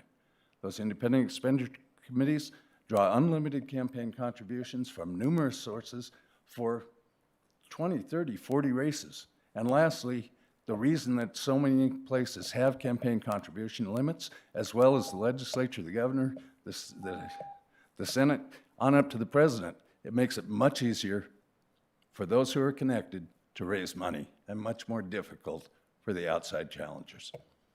So vote however you see fit. Thank you. Thank you for your time. Donna Snodgrass, followed by Richard Hernandez. Good evening, Donna Snodgrass, Walnut Grove Court, District 1. Brett said mostly what I was going to. If you create the limits, it favors the incumbents. Now you're all up there going, ooh, it's going to favor me. I can easier. Not really, because it also brings in that dark money. I ran 2 very successful statewide campaigns. One, we unseated the CalPERS board president one year with a dark horse. The campaign limits were, in that particular race, $9,800 for the election. But I also was raising money through friends, I'll just say friends. There were several independent expenditure campaigns that were spending money and helping. Once we got it going, of course, we backed out of everything, and we didn't know exactly what they were going to do until it was done. And that's what you're going to see here in Yucaipa. You won't be able to control those independent expenditures. Anybody who wants to challenge somebody on the board, like Brett said, may not have the networking and the contacts, so there's no way they're going to raise the money that an incumbent will. So, I mean, if you want to think about keeping your seat as an incumbent and you'll have much better luck raising the money, that's one way to go with it. The other thing to think of is 2 of these options involve the state of California, and I would advise keeping the state of California out of the city as much as we possibly can. I just don't like the idea of the state meddling in local stuff. So that's all I had to say.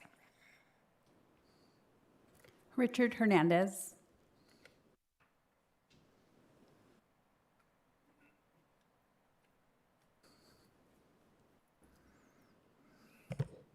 Thank you for letting me speak. I wish I knew more about this, incumbents and what have you, but I honestly believe there should be limitations.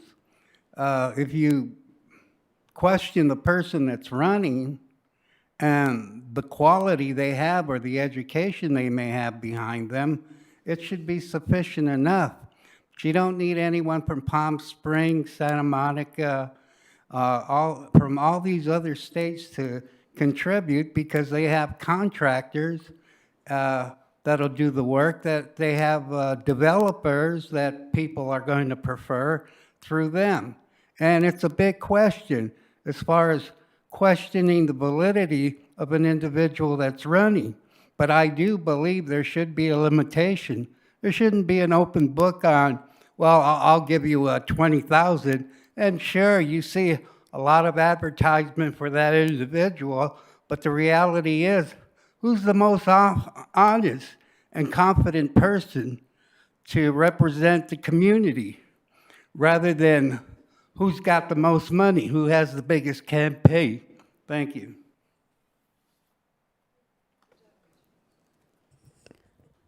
I have no more comments on this item. Okay. Do we have any questions? Sure. Yeah, that would be great. Since I brought it forward, I'd like to comment a little bit on it. Maybe I'll start with the city attorney. Can you explain what dark money is, Mr. City Attorney? So I think what he's referring to is independent expenditures, which don't have the same level of transparency in where the money is coming from. The statutory protection is supposed to be that they're not allowed to coordinate directly with the candidate. But in essence, what you have is you have money coming into these outside political action committees, these independent expenditure committees, spending money attempting to influence the election. That would not be subject to a campaign contribution limit ordinance that we have. Are you aware of that happening in Yucaipa in the last few election cycles? I thought about reviewing all of the campaign disclosure reports ahead of this particular council meeting. I didn't have time to do it. So I'm not personally aware of any particular dark money campaign that went on. I do know that there was a significant amount of spending on the recall election that occurred last year, but I didn't personally review the documents. I don't know exactly where the sources of money was for that or how it was expended. Yeah, I'd like you to take a look at that if you could, with the mayor's concurrence and the council, to see exactly what we're talking about. Dark money sounds very ominous to our citizens. It sounds very ominous, and we heard, it sounds horrible. So let's just find out really what it is, all right? I'd be happy to put together a summary of the disclosure documents that we have for maybe the last 2 elections. Excellent, thank you. Yeah, and see if they're up to date, that'd be great. You're right on some of your data that you put in there, though I was looking at the staff report, it said, thus most cities and counties throughout the state, including Yucaipa, had no limits when it talks in the meat of the report, but Holly was right. She had brought this up at my town hall meeting, and I had said that I would bring it up at some point. And there is 483 incorporated cities. The staff report that you presented, Anna, is pretty much the history of how it happened. 327 of these cities do rely on state default limit under AB 571. That when we're talking about the majority of the cities, well, they do rely on the state default limit, which is 5,900. 14 of those cities had no contribution limits. It used to be 13 until in 2024, Yucaipa got on the list. So that's pointed out in the research. So we are one of 14.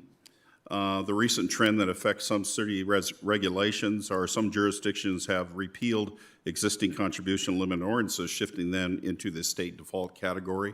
That seems to be the new trend. Small number of cities have adopted unlimited contribution rules, contributing to the count of the 14 cities no limits, of which Ms. Warner pointed out. Number of incorporated cities have increased over time, currently 483, which slightly shift distribution totals year to year. It's not an anomalous look, though. When you're evaluating whether to adopt or amend a local campaign contribution or ordinance, cities typically consider these areas. Number one, consistency. What are our regional peers doing that are around us? What are our other cities doing that are around us? What is our county government doing? And we want to consider whether lower contribution limits may improve public trust or reduce perceived influence of larger donors. I think Ms. Warner was talking about that. We have to consider administrative workload. Anna pointed that out, depending on what model you look at. I think Model 2 was probably the one I would recommend, because then we would have the state handle that for enforcement and tracking, in alignment with assisting ethics, transparency, and election administrative goals. Again, we heard that from the podium. So in bringing this forward, I want to close with 3 areas specifically, but I was thinking about this after I heard it a year ago, almost a little less than a year ago. How does the normal person that wants to run for office, that isn't tied into a PAC, that is just wants to run for office, they listen to these meetings and they think, you know what, I think I could do a pretty good job. They see some of the things we go through and they think, you know what, I think I could do that. But they aren't connected. Maybe they just want to walk house to house, raise a little money from their friends and family, and make their case to run for a position. How do we make that as level a playing field, as you've heard me say before, as anybody else? And I think that's what we should do. That's America. You should have a level playing field without some of the things we use scary terms like dark money. I mean, that's a scary term. That's ominous, right? But PACs are definitely going to be around. They're involved in everything in politics, but maybe we should research a little bit of that, how it's affecting our city specifically. How does it influence elections? We have elections coming up. If we're going to have an issue, let's deal with it now. So what's the rationale that I'm recommending for the 5,900 limit that the FVPC recommends? Well, it's a stronger safeguard against concentrated donor influence. And it's all about influence. Where does the money come from and who's influencing who? Because it provides you access. Let's just be honest about it. The state default places a meaningful cap on the size of individual contributions while still allowing robust fundraising. You can still raise. You just got to go work. Number 2, it improves public perception and transparency. The 5,900 limit is consistent with statewide norms. It may enhance community confidence in the fairness of local elections. That should be our goal. Number 3, reduces equity disparities among candidates, which is what I just brought up. Lower contribution caps help reduce the advantage of candidates with access to a small number of wealthy donors. It makes the playing field more level of people that just want to run that maybe aren't connected, as one of our speakers talked about. And administrative simplicity. Relying on the state default avoids us the need for a separate city ordinance update. The FPPC adjusts it every 2 years. And usually they bring it up. I think of $1,000 in the 2 years they did it. So it just makes it easier. As I looked at the staff report, I looked at option 2 is something I'd like the council to consider. Basically, option 2 was repeal ordinance 440 if the council chooses to do it. We no longer have the ordinance on the books related to campaign contributions, and the city would therefore default to the state limit. The state's 2025 contribution limit chart is attached, which is the $5,900 limit that is robust in the staff report and explains how it's done, and they monitor it. I think that is the prudent thing to do as we enter another election season. That's why I brought it forward. It was brought from my constituents. Many of the constituents had asked me about this early in my time, and I think it's appropriate to bring it to council. I'd love to hear what everybody else thinks. Thank you. Justin?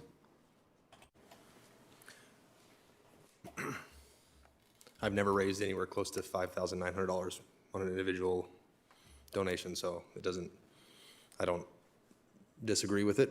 I think the most any one entity ever gave to my campaign was $1,500. So $6,000 is more than I would ever ask any one person to give me or one entity, so I have no objections to option 2. I certainly wouldn't want to change it to something else. Point of clarification, if we do go with Ms. Warner's comment and say it's $150, we'd still be paying $55,000 to the FPPC for enforcement, yes? That's correct. Yeah, no, I don't want to pay the FPPC. Like Rose said, stop spending money. I agree with that, so. John? I think if we're going to make a change, I would go with option 2. Judy? I definitely would not want option 3. And to answer Councilman Miller's comment about how does a regular person such as myself run for office, you borrow the money. That's what I did. I borrowed the money. I'm still paying off my loan. I'll probably be paying it off till my 4th year. So I really don't have a preference on 1 or 2. If the council wants to go with 2, I'm perfectly happy with that. Okay, do we have a motion? I'd like to make a motion that we repeal the ordinance and go with option 2 as stated in the staff report, item number 16. Do we have a second?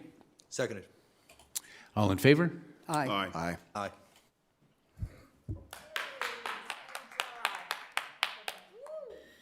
Now we're up for Megan Wolf.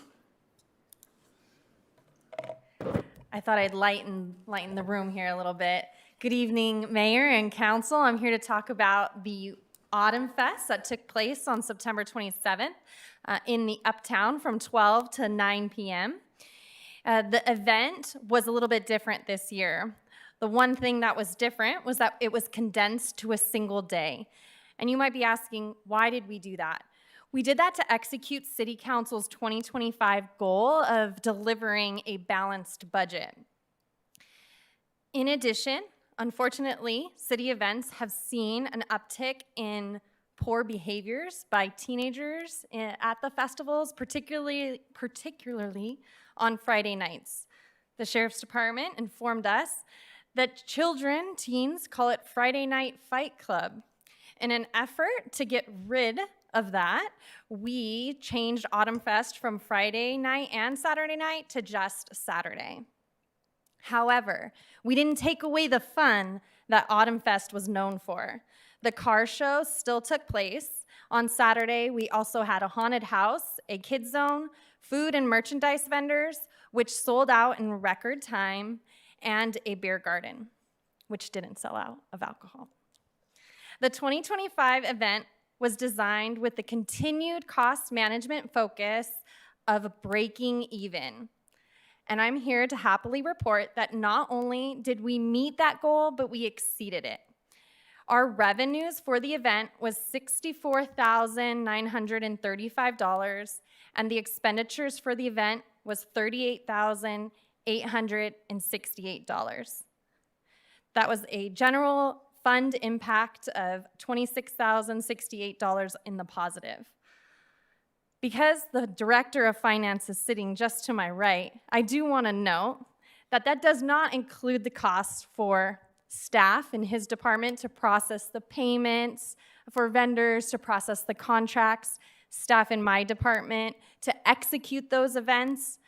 And it does not include the in-kind support received from the police department, which totaled $4,655, and the in-kind support from Public Works, which totaled $560. And the in-kind support of the fire department, which totaled $0. I don't know how the chief does that, but I did hear a round of applause in the back, and I do agree with that. The 2025 Autumn Fest event was successful and honored the tradition of a hometown celebration. Staff is asking tonight that City Council receive and file the 2025 wrap-up report. I can answer any questions at this time. That was fantastic. Thank you. Any questions? I do have a comment. I have a couple of questions, Megan. You know I would. Under the beer and wine sales and the vendor booths, we get a share of that, correct? For the vendor booths, the city took over vendors last year for Music and Arts Festival, and so we don't get a percentage, we get the total amount. We get the, oh, okay. And for the beer garden, sorry. Okay, great. You are correct. We get a portion. We get 90% of the total cost of alcohol revenue, net cost, or net. Okay. And sales tax revenue, I see we got a whole whopping $93. Wow. Okay, just a couple of questions on the expenditures. What's the difference between production and Saturday entertainment? There's two things there. What are those? Great question. So the production is the cost of the sound equipment, the lights. Okay. Entertainment is the cost of the bands. Okay, great. And under infrastructure, miscellaneous supplies, radios, and decor. Radios, did we have to buy new radios or what? We actually rent radios from Motorola. It was recommended by the police department a few years ago because the radios that, I'm so sad they're not here, but I'll look at Trevor. Because the radios that we have kept getting like little kid interference.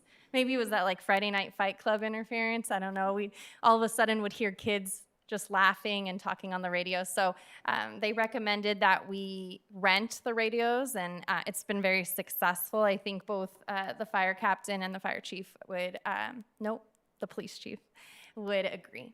Okay. And also, one of my favorite subjects, the power, $6,000 what is that for? Generator use? Yes, that's one of my favorite questions too. Because when the Autumn Fest first began, the vendors were located on the outside of the street, and so you walk down the middle of the street. And being new to this city at that time in 2013, I was meeting with the Uptown Association, I believe is what it was called, and they kept saying, well, the feedback that I heard in those meetings was, you brought these festivals to reopen the Uptown and to hopefully bring business to the brick and mortars, but what you're doing is you're putting an easy up in front of our business, decreasing the foot traffic. And in an effort about 5 years ago, we moved the vendors to the middle of the road. However, we no longer have the outlets on the poles to provide the power. And so now we rent generators and we hire an electrician so that the vendors in the middle of the road can have power and have it in a safe manner. What do I mean by that? We run the power cables, you'll see overhead so that nobody's tripping on them. We don't have ADA hazards in the way.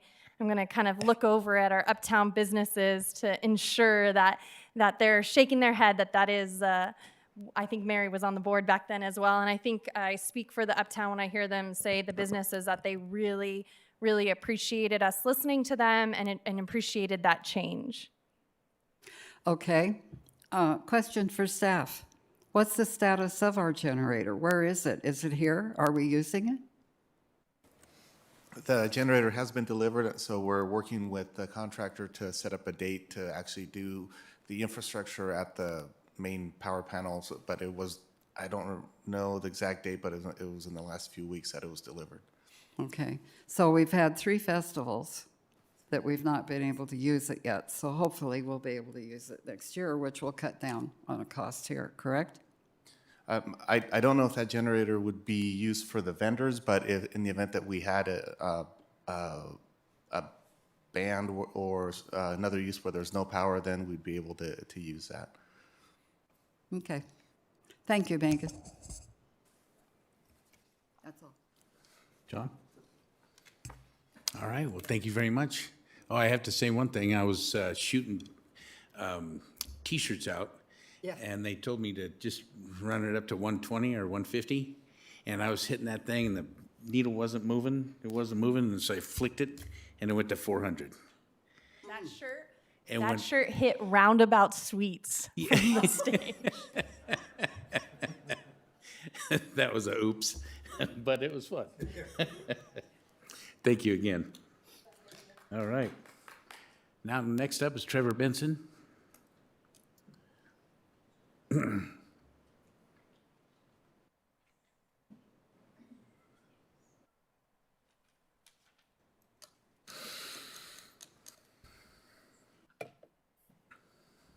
evening, Mr. Mayor. All right. Good evening, Mr. Mayor and council members. Thank you for the opportunity to speak tonight about an issue that's becoming increasingly important to our community, which is the safe use of bicycles and other electric conveyances within the city of Yucaipa. And before I go into my presentation tonight, I'd like to recognize that several community members came up to me before I'm talking here, just in the last couple hours, to bring up some really good topics and points that I had not thought about as I was writing this. I initially thought about pulling it, but then decided that figure I'd go ahead and present it to you and let you guys make that decision. So over the last several years, much like cities across California and throughout the country, Yucaipa has seen a rapid rise of e-bikes, e-scooters, and electric skateboards and similar devices. These models of transportation offer clear benefits as they're affordable and provide flexibility and mobility for riders of all ages. However, with the rise in use has come a parallel increase in unsafe behavior and safety concerns. Residents have reached out to the city more frequently than ever, expressing worry about excessive speeds, stunts, wheelies performed in active traffic, riders ignoring stop signs, signals, the absence of helmet use, multiple riders sharing the same device, and these behaviors create a dangerous situation not only for the riders themselves, but also for the motoring public, pedestrians, and park and trail users. These concerns are not unique to Yucaipa. They're supported by national trends. According to the U.S. Consumer Product Safety Commission, injuries related to e-bikes and similar devices have increased more than 20% each year since 2017. Between 2017 and 2022, the Consumer Product Safety Commission documented 233 fatalities nationwide. This data highlights the urgency for cities to proactively adopt clear regulations to help reduce these risks and protect the public.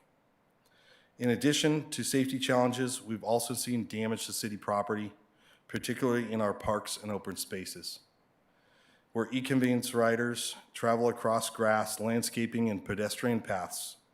This not only creates hazardous conditions for pedestrians, it also leads to increased maintenance costs and diminishes the enjoyment of our community spaces. In response, the city is proposing an ordinance that aims to balance the benefits of these devices with our responsibility to safeguard the public, maintain accessibility, and protect public infrastructure. This ordinance is a proactive step, part of a larger strategy to promote safety and enhance the quality of life for all residents in Yucaipa. To provide some context to you, California regulates e-bikes under California Vehicle Code, much like traditional bicycles, and divides them into 3 classes. Class 1 is a pedal-assisted bicycle, which can reach speeds up to 20 miles an hour.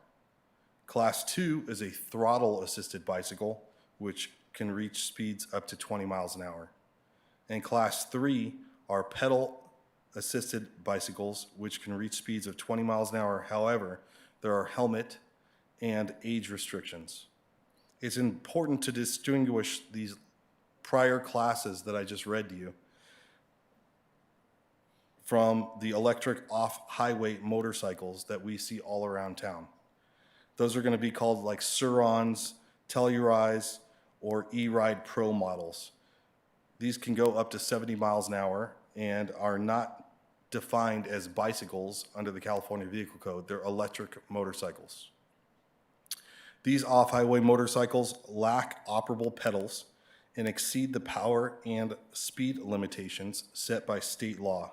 They are not street legal and may not be operated on public streets, sidewalks, rights-of-ways, parks, trails, or other public areas. They are permitted only in designated off-highway recreational areas, similar to like a green sticker two-stroke, right? Private property with permission. Their use in public spaces presents substantial safety and liability concerns.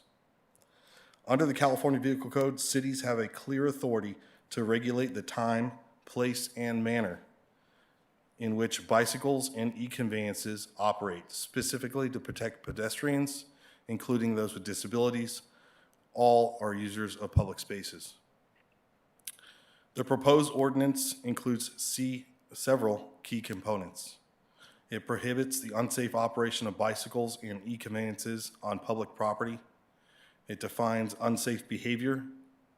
It prohibits handheld device use unless hands-free or voice-activated operation. It establishes clear location restrictions, including limits on riding on sidewalks, landscaped areas, park grounds, fields, and city-owned parking lots. It clarifies that off-highway electric motorcycles are prohibited on all public property. It reinforces helmet law, requires yielding to pedestrians. It requires single file riding, so no 2 people per bike, as well as other safety concerns. These provisions are crafted to promote responsible behavior, reduce injuries, safeguard the public property, and ensure safe and equitable use of shared spaces. Importantly, this ordinance is just one part of a broader strategy. Yucaipa continues to invest heavily in bicycle and pedestrian infrastructure, including new and improved bike lanes, shared use trails, and off-road cycle track. These improvements demonstrate the city's commitment to supporting active transportation and providing a safe alternatives for riders of all ages. Alongside enforcement, the city will prioritize education and awareness. Our goal is not only to simply regulate, but also equip riders with the knowledge that they need to travel safely. This includes outreach in schools, community events, social media, and partnership with local organizations. Finally, staff has prepared an urgency version of this ordinance, which would allow it to take effect immediately upon approval by 4/5 vote of the council, should the council determine that an immediate implementation is warranted for the protection of public safety. In closing, the proposed ordinance provides a balanced and forward-thinking approach. It supports innovation, accessibility, while addressing legitimate safety and property concerns. It reflects the city's commitment to maintaining a safe, vibrant, and welcoming public space for all. I'm going to actually turn it over to Captain Wiebold, who has some additional information to present.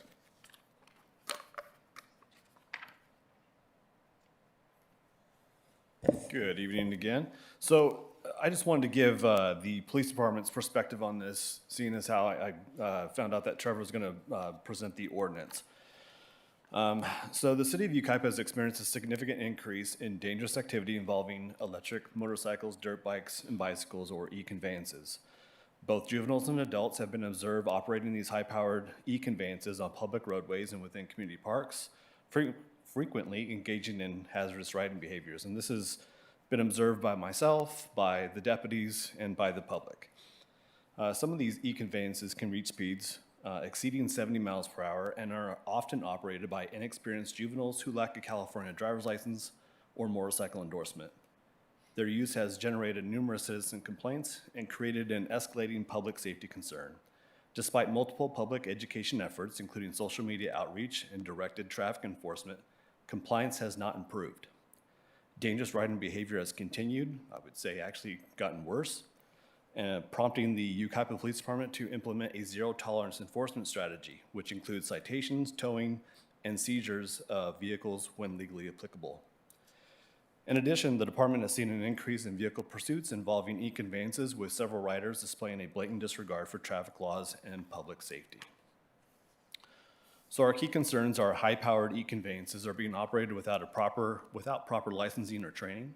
There's been an increased use in parks and neighborhoods, which elevates collision risk, and the pursuit risk is elevated due to speed, agility, and rider inexperience. So we did a month-long look back from November 4th to December 4th, and in that time period, we had 9 total riders were contacted. 9 citations were issued, 9 e-bikes were towed or impounded, 3 motorcycles seized pursuant to vehicle seizure warrants, and there were 3 vehicle pursuits involving electric motorcycles. The last one was last week. Last week, our traffic unit was involved in a pursuit of 2 riders on dirt bikes, Surons, at speeds of 65 miles per hour. During the pursuit, numerous traffic violations were observed, including running stop signs and stoplights. The pursuit was ultimately terminated due to unsafe conditions. However, I'm happy to report that through the investigation, the riders, both of which are juveniles, were identified the following day. Both riders were cited for vehicle code 2800.2, which is failure to yield, and their e-bikes were seized and impounded. In summary, closing, e-bike activity in Yucaipa has escalated into a persistent and growing public safety issue. As a result, Yucaipa Police Department has adopted the zero-tolerance strategy due to continued reckless operation, disregard for traffic laws, and increased involvement in pursuits and other dangerous riding behaviors. The Yucaipa Police Department is going to continue monitoring the issue, and larger-scale enforcement operations are being considered to address this trend. Any questions? Any questions? Thank you, Trevor and Captain. Thanks for coming up. Yeah, I think you got to go zero tolerance on that. There is more and more complaints across our community about it. Simple issues as somebody riding an e-bike or really looks like an electric motorcycle on a horse trail, knocking somebody off their horse and shattering their elbow. Examples of just total disregard in front of the high school up and down the street. Pursuits, you know what danger that causes to the other citizens. Zero tolerance, that usually means a detail. Do you have overtime to do that, or at least put a team together? I know that's hit and miss at times, trying to figure out what areas you can impact the most, because I'm sure some of these young folks get away. They have areas of escape. A lot of them are posting stuff on social media, almost like it's a joke. But it is something that needs to be addressed. And again, zero tolerance means you got to hold the parents accountable. That's where it's going to finally end. I think there's one community that's citing parents now. We may be doing something like that. I'm not sure, Trev, but you got to hold everybody accountable. It's the only way it's going to change. I think you know that. But I mean, what's your overtime budget look like to deal with them things, or what are you thinking about doing? I mean, I know there's I mean to interrupt you, I'm sorry. Just real quick, because I know we heard about the education component. We need to educate them, and the groups that are doing this, they aren't going to be on the education side of this. They're just running rampant. So you got to deal with something. It's got to be, like you said, zero tolerance. And thank you for letting me say that. Yeah, so when we say zero tolerance, we're talking about when these riders are contacted. There's been numerous times I've talked with the deputies, and they've contacted some of these riders, and it's more of an education outlet at that point. When I say zero tolerance, it's not necessarily an operation, although that's what we're looking at in the future. But this is once they're contacted, if they're in violation of vehicle codes, those are cited, the bike's towed if applicable, of course. That's what I mean by zero tolerance. So yes, we're looking at broader operations in the future, and that's when we'll look at the overtime. But right now, it's these very regular contacts that we're having. Is there any specialized grant money for that? I mean, I'm sure somebody's writing something on this right now. Is there anything out there? to I'll get have to grant, continue like we to do look. for I haven't OTS? found a grant specific for that, but I can continue to look. Thank you. So, part of the education needs to come from the follow-up from enforcement. I know when we had our public safety committee meeting, I asked, did you pass up my request of the change to Sheriff's Command that, especially this one we were just referenced from Friday, you said there was a pursuit and the next day arrests were, cites were made. That needs to be pushed out. That needs to be publicized that Yucaipa is not going to tolerate lawlessness in this regard. And put that, I understand some reluctance from having body cam images released, but in this case, someone's going to get killed. And I think we had a significant incident a month ago involving an e-bike on Bryant Street. At this point, we need to get in, at the end of the day, we need to release the body cam footage to teach that this is what's going to happen. We are going to use all investigative means at our disposal, and we're going to find you. You're not going to be able to get away. With that being said, we've had success in the Sangre Valley with our drones being, during operations, being overhead. That needs to be publicized as well. If you think you're going to run, understand something. You may not even hear the helicopter. We have very quiet air capabilities. I would love to see that information publicized very heavily, that the stats of arrests being made. I think the public wants it. They demand this kind of action be taken. I'm initially, and I said it during our public safety committee meeting, that in the 90s when I was growing up, it was skateboarding. Skateboarding is not a crime, and that was the way, right? And then the 3 E's of traffic were brought in, and engineering was used to make it so you can't damage public sidewalks by grinding on it. We put the metal things in there and everything. Look at the whole culture during the 90s was to stop skateboarding from taking place in like shopping strip malls and public parks and schools. We're doing the same thing. It's nothing new. It's the same operation that we did in the 90s for skateboarding. So now it's e-bikes. And so finding ways to enforce and then publicize that, it's going to carry with it a hefty citation. One thing I didn't see in here, and forgive me if I didn't, does our urgency ordinance carry with it a fine that we can talk about? It's the standard fine. It's the standard fine for all of our citations. It's $100 for the first one, $200 for the second, and $500 for the next. Can we escalate that, Mr. City Attorney? You can if you'd like. One of the things that we reference is not just the administrative citations, but there is also an additional section of the municipal code that we inserted. It's 112.070, which does authorize fines up to $1,000 per violation. So we do have that flexibility in the code now, and we can work with code enforcement to ensure that they have, $2,500 per violation. I apologize. So that's a sliding scale. It still requires a hearing, so it's a little bit more complicated. If the council wanted to, instead of having that additional hearing process for the enhanced fine, if you just wanted to increase the base fine for these, we could do that. So I think I would like to do that. Also, is there a way we can talk about cost recovery for city time spent dealing with this nuisance? A deputy sheriff was in a pursuit, did an investigation. That's time spent not preventing horrible things from happening in our city because some knucklehead decided he wanted to evade law enforcement.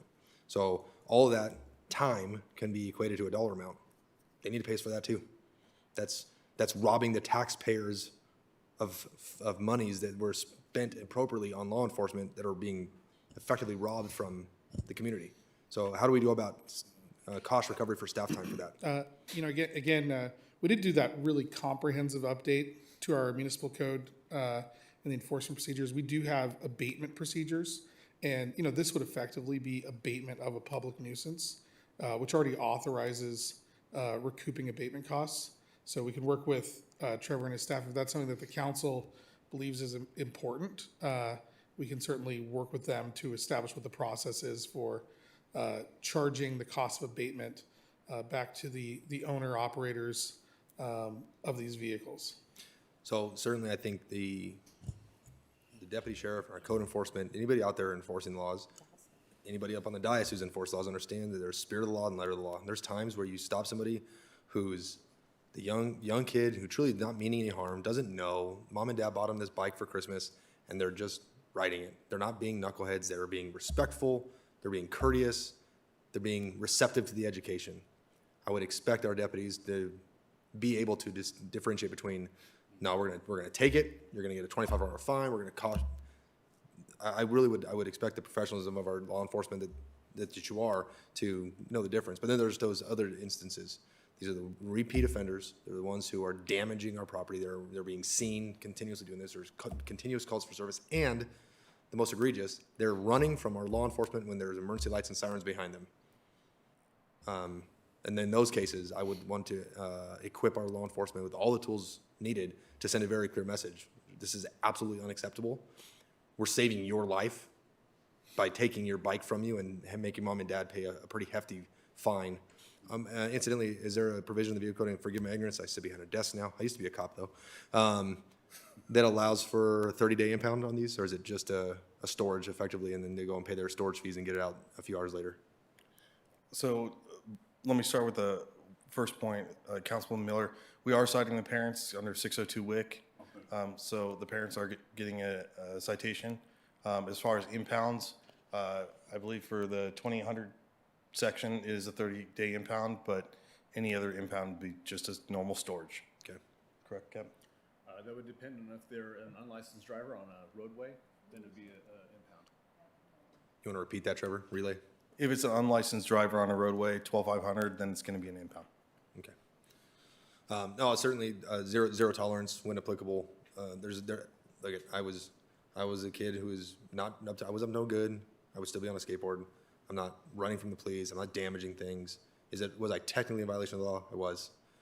I don't think that's what we're talking about in this instance, right? If somebody's truly just riding their e-bikes to and from school, and even if they're on the sidewalk to avoid a busy stretch of Yucaipa Boulevard between 10th and 11th Street, where it's very busy right there, and they don't want to be on the road because mom and dad say get off, don't be on the street right there. Are they technically in violation? Sure. Are they doing anything wrong? Are they being respectful to pedestrians? Then perhaps letter or spirit of law in that regard. And I'll leave that to our capable deputies to decipher. But I appreciate this ordinance coming forward. It is critical. I hope you do put up some pretty strategic operations, because they're running a muck in my neighborhood.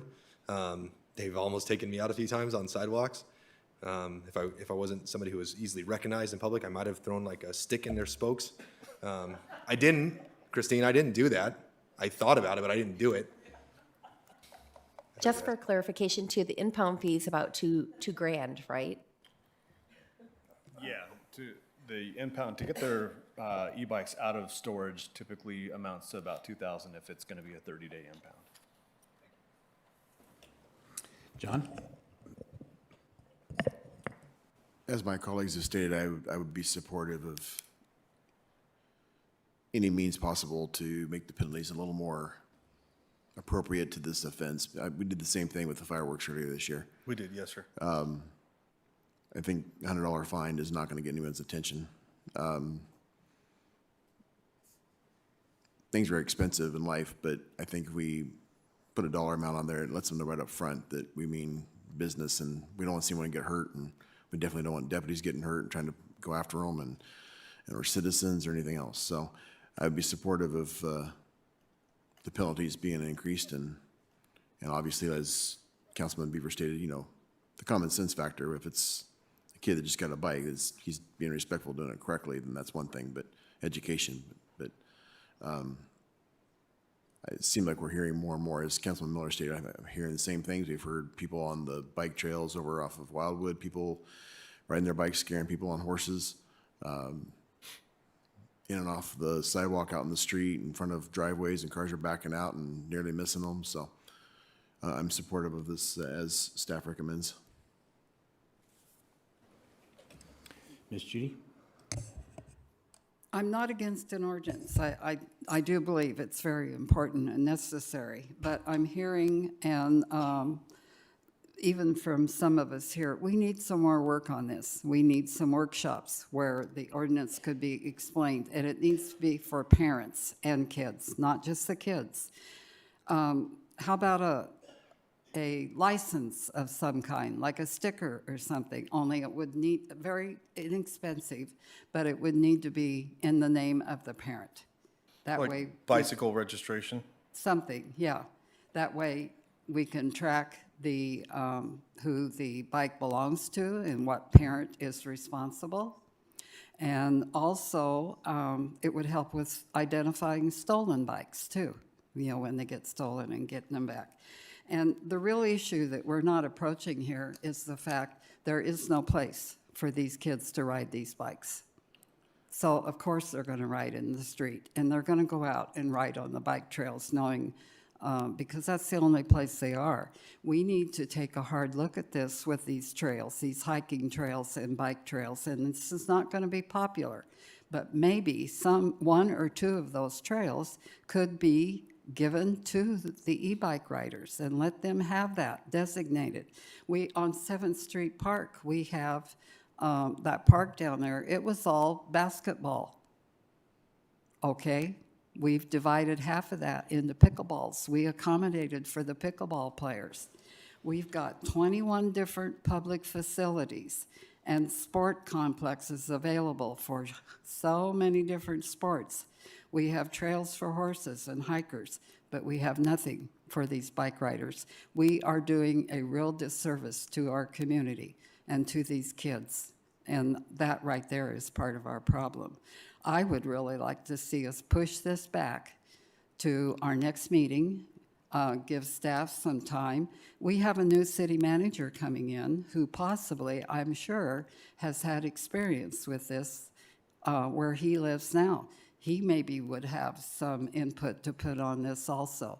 I don't think we need to make a decision on this tonight, other than let's push it back, give it more time, let's do it right. Yes, Let's don't rush into it. Could I chime in again? Sure.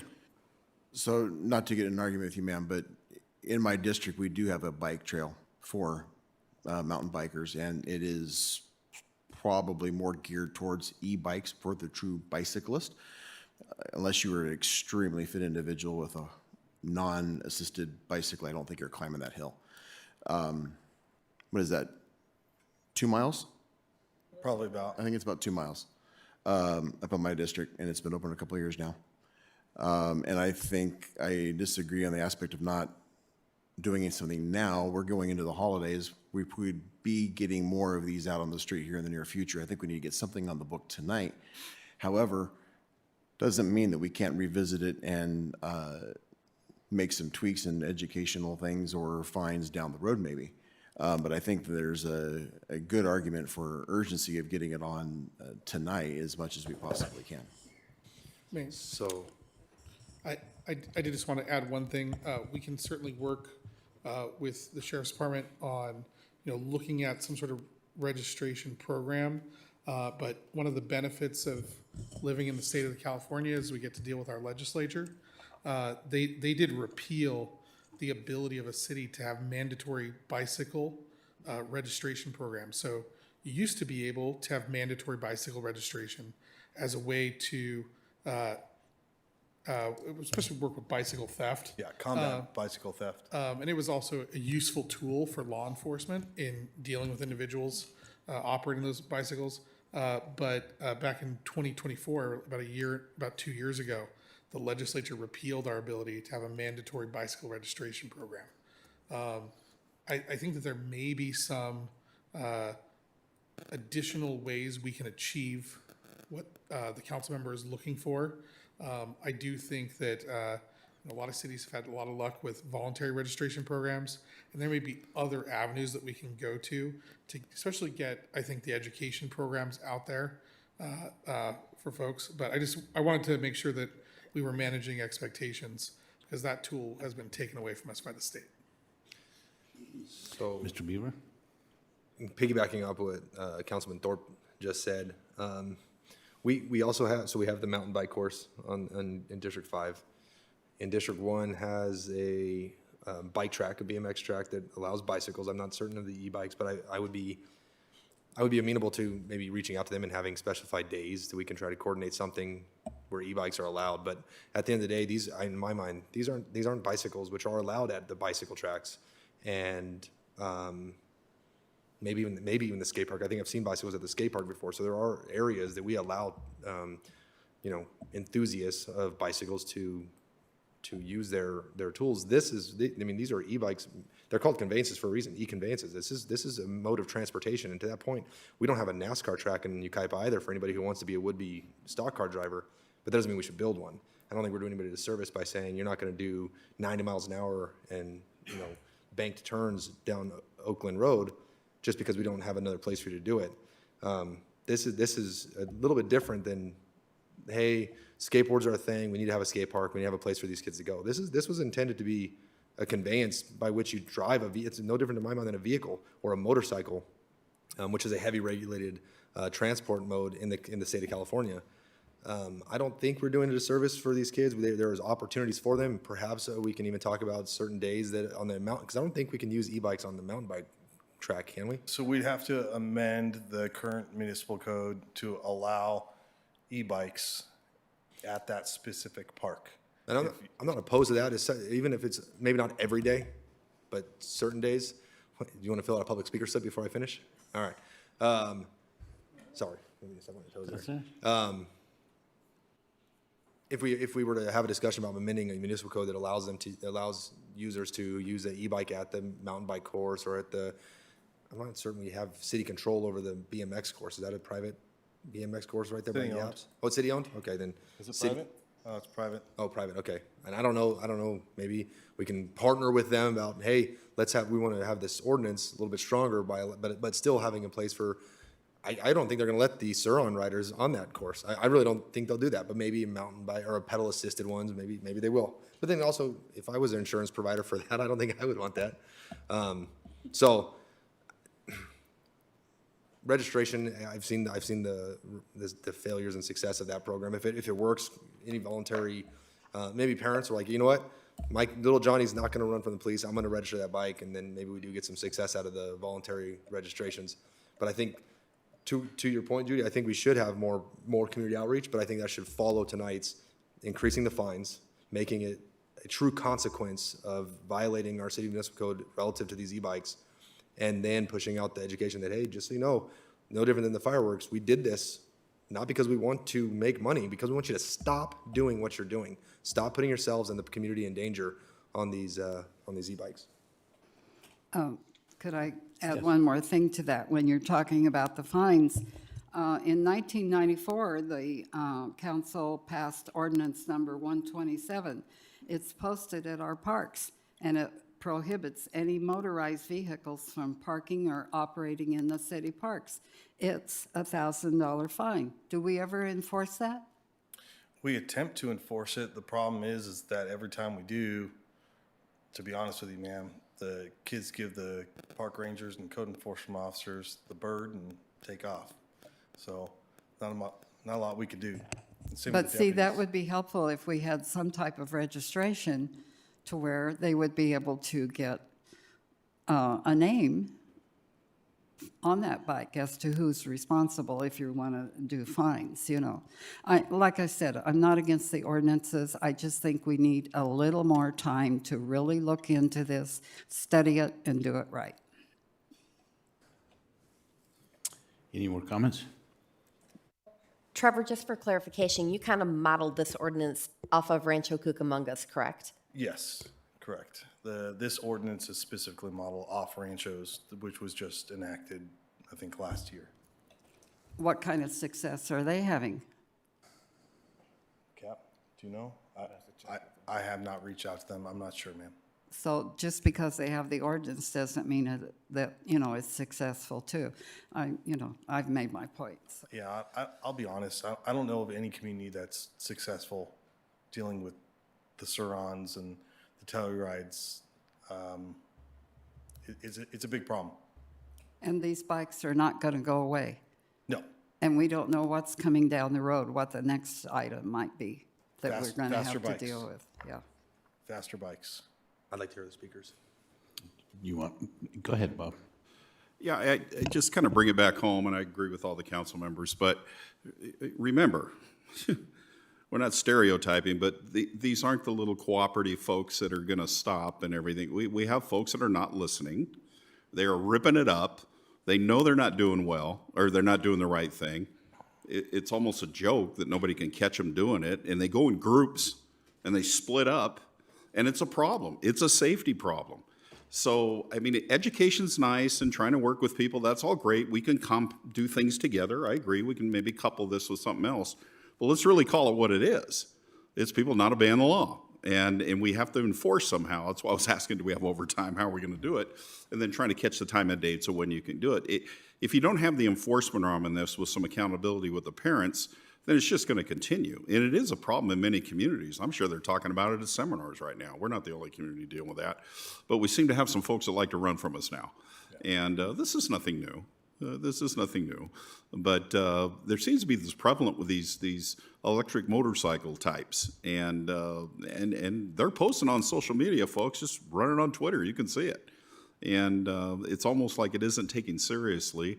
So we have to do what we got to do, and we want to help you do that. If it's overtime or whatever, I'm willing to, talk about that with the council. Thank you, sir. One thing, there's two different things here. There's a pedal assistant bike, which are the e-bikes, and the bikes that are what did you call them? The Surons. Surons. They're made for the desert, and they're not. I don't believe that they're made for streets, right? No, they're actually illegal. You cannot ride them on the correct. street. So unfortunately, I say vast majority, if not almost all, of the bikes that we're encountering are the Surons. The Surons. I haven't seen, I don't know if you have, or even heard of any of the kids riding class 1, 2, or 3 bikes in the city. It's all Surons or similar off-highway electric motorcycles. So can you put a ban on those speeding on the road? That's the state already has. the California Vehicle Code makes them illegal to ride on public roadways. Okay. The problem that we're having right now is the enforcement of that within city parks, facilities, parking lots, schools, et cetera. We'll just have Justin out there throwing broomsticks to them, right? On overtime. I could do that. On overtime. All right, thank you. I'd like to hear what the speakers have to say. Yes. We'll start with Brett Granlund, followed by Christine Muller.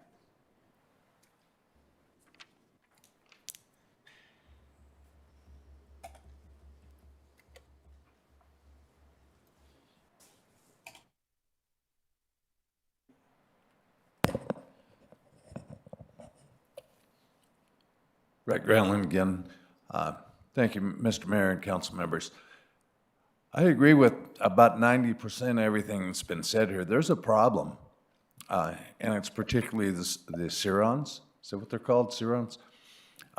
Those are dirt bikes, and they've never been legal on the street.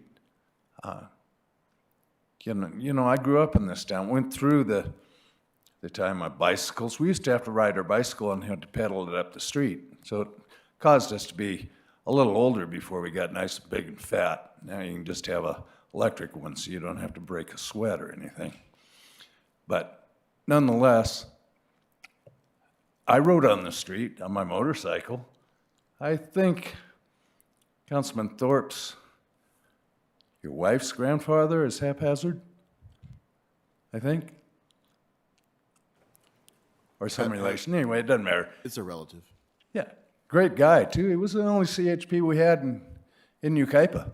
He gave me my first ticket for riding riding motorcycle on the street without a driver's license. But I always liked him. We were a small town. Also, I was on the council in 1994 when we passed Ordinance 127. You didn't have e-bikes. E-bikes are new. When we contemplated not allowing motorized vehicles in the parks, all we had was those little Trail 70. Remember the little Honda Trail 70s? People rode them around, their glorified mini bikes, that kind of thing. We would have included at that time in 1994 no e-bikes, but they didn't exist. They're new. They're the hot ticket, and I'm totally in agreement with zero tolerance on the street with the electric dirt bikes. Also, I think we need places to allow them. We don't have to build a lake just because they invented jet skis, and lots of people have them.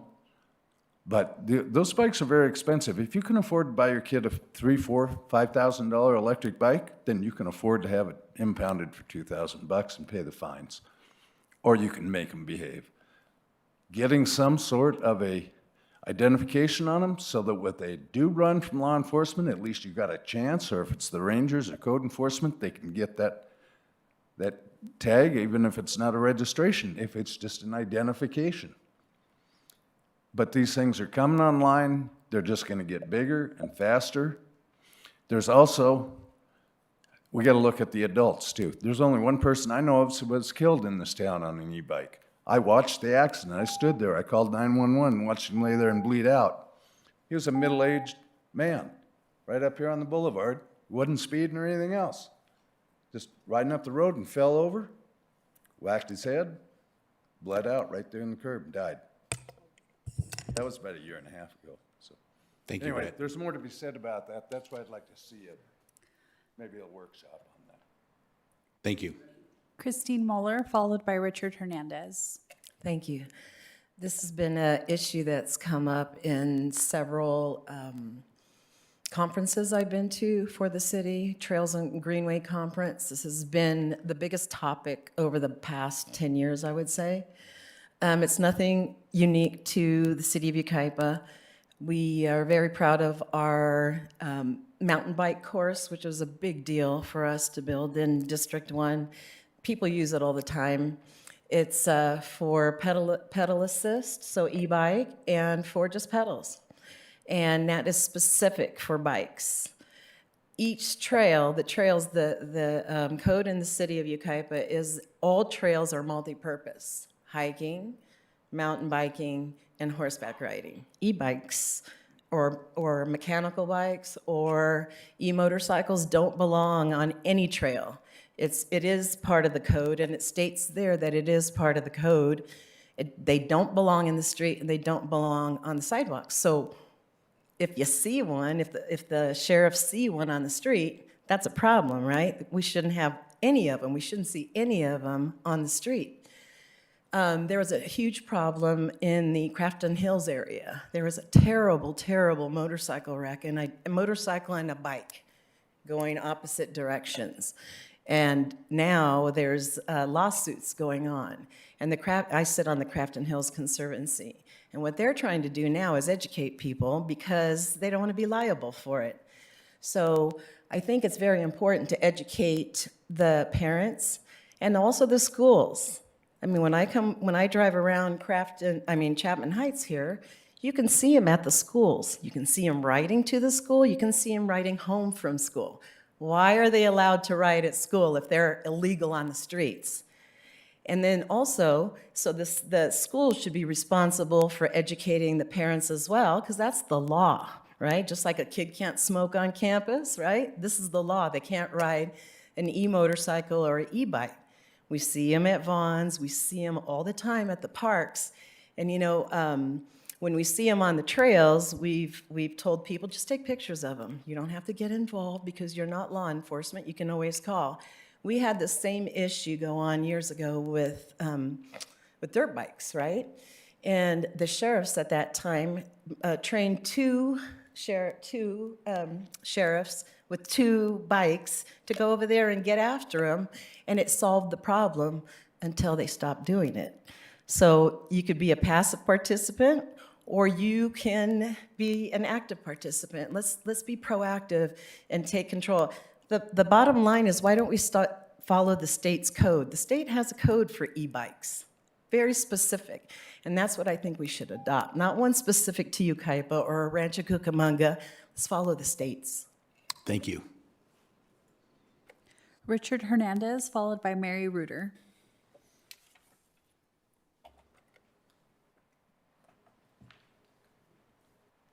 I should say good night and not good evening, but nonetheless, apparently not all of you know your community like I believe you should. You're telling each other you have different facilities for different types of bikes that some of you didn't know anything about. And I wonder why the sheriff's department and yourself haven't gotten together to find some kind of resolution for this. Certainly, if you had, like you have on a website, rules and regulations for all these individuals, and certainly there's going to be the daredevils, there always is. But how many sidewalks are there in Yucaipa? If I was riding a bike, I'd rather ride on the sidewalk than the street, because I know eventually I'm going to get hit by someone and they're going to continue going, and I'll end up being a victim. But honestly speaking, you should all get together and try and find some kind of resolution for all this. And certainly, the laws are a particular thing. There's a gentleman, I believe, he has an e-bike. He's about 70 years old, and he goes to the market to Stater Brothers and back. So does that eliminate him from ever being on the streets because of that particular bike, and that's his only means of transportation? Yeah, it honestly makes me wonder. Like I say, I live off of there on 5th Street. Well, the sidewalk only goes so far, and you're on dirt and street. But like I said, I'd rather be on the sidewalk than riding on the street. But like I said, I honestly believe all of you have to get together and find a way of resolving all these problems, and you're always going to have daredevils, no matter what. Thank you. Thank you. Thank you. Mary Reuter, followed by Danielle Weidman. Okay, I introduced myself before, live on the North Bench, Mary Reuter. Notice that I took off my chamber badge because I am not speaking for the chamber. I am speaking for Mary and Ralph Reuter, who live on the North Bench. I was a middle school teacher for 38 years, so I am well informed about the foolish and irresponsible behavior that teenagers can engage in. And I have been known to say, children can be stupid. And so they do very ridiculous things, even when they're not meaning to do something that is going to be harmful. I absolutely agree we need an ordinance. I think this ordinance needs to be as strict and tough as possible. These are not bicycles. My husband and I have considered getting e-bikes because it's fun. We're old people. We would be as safe as we possibly could. I have personally seen extremely frightening behavior on the streets of Yucaipa, not just in my neighborhood on the Bench, but in Uptown, on Bryant Street, all over, with young people, generally males, teen males, swerving all around the road, failing to stop, zipping in front of cars. I am very concerned about the safety of young people. And I am concerned about the trauma that will be inflicted upon any careful, cautious vehicle driver who might hit one of these kids and hurt them or kill them. I would be devastated, even if I had done nothing wrong.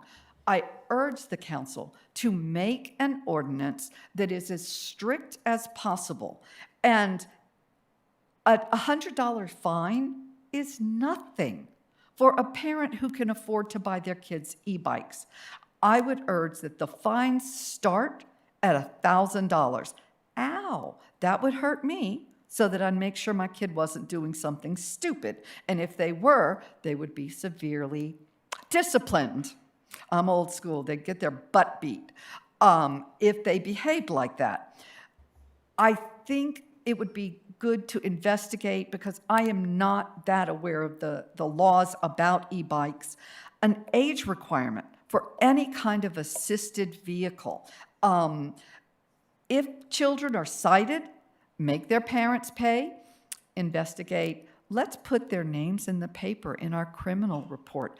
I don't know the legality of that, not the children, but the parents. I would be dreadfully humiliated if my name was in the paper because of what my kid, and I'd make sure my kid didn't do that. Let's see. If children are cited, have them and their parents be required to be in a seminar about safety. But education, and I'm an educator, is not going to help this unless we pair it with things that are painful to parents. Thank you. Danielle Weidman. Hi, I'm Danielle Weidman. I live on Kentucky Street. I'm nervous. I was not expecting to come up here and talk, but my son does have an e-bike. It is a pedal assist. It is not a Talaria or a Suron, but he has been pulled over 3 times, and I heard you say that they're not pulling over pedal assist, and one of them was in front of our house. So my husband and I had an officer come over and check his bike, and he said it was fine, but then after that he got pulled over 2 more times. So I totally agree with the ordinance. I mean, it is out of control. Kids are getting hurt, and I do not want to see kids getting hurt, or my son, but I just think it needs to be clear what is acceptable and what is not. I am here because I want to make sure that my son is following the rules and regulations. I want to as a parent, but when they're not clear, it's hard to do that. So I'm hoping when I leave here tonight, I have a clear, expectation or a clear, of what is acceptable and what is not. And I really loved what you had to say because my son's passion is his bike. I mean, he does all different things, but he loves his bike. And I'm like trying to figure out somewhere where I can take him in the town. I was thinking like at the top of Carter where there's no houses, or somewhere in the town that I could take him to ride and to do his crazy stuff because he is kind of crazy. And I mean, I've stopped him from going in the town. He rides in front of the house. Sometimes he goes in front of a friend's house, but I can't take that passion away from him, So I want him to follow the rules and follow the regulations, but I would like, a clear understanding of that. And also maybe think of somewhere in the town, like she said, that could be where these kids could ride it. And I don't know how you would be able to decipher if, the Talarias or those are allowed or, but I think it would be awesome to see something someday where they could ride. Thank you. Thank you. We have no more speakers on this item. Do we have any more questions from council? Just for clarification's sake, Trevor, if I understand correctly, and I'm going to ask questions I think I know the answers to, but pedal-assisted bikes, they can be ridden on the street. Yeah, class 1, 2, and 3 bikes are legal on the street. No different than a bicycle with no electric assist. You can't ride on the sidewalks. Correct. Right. That's against the law.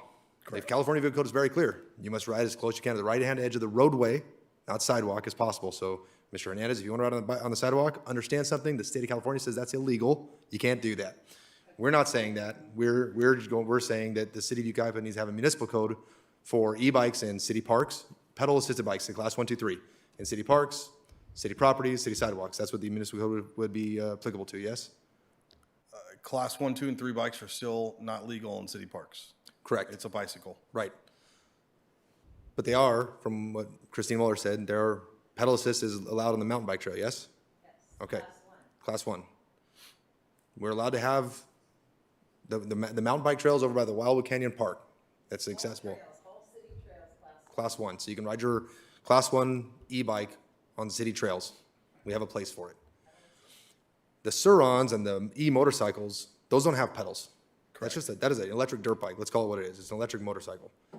And those aren't legal anywhere in the state of California, but we don't have any municipal code that says if they can be in parks, right? Or city trails? Correct. Okay, and that's what we're talking about tonight in that regard.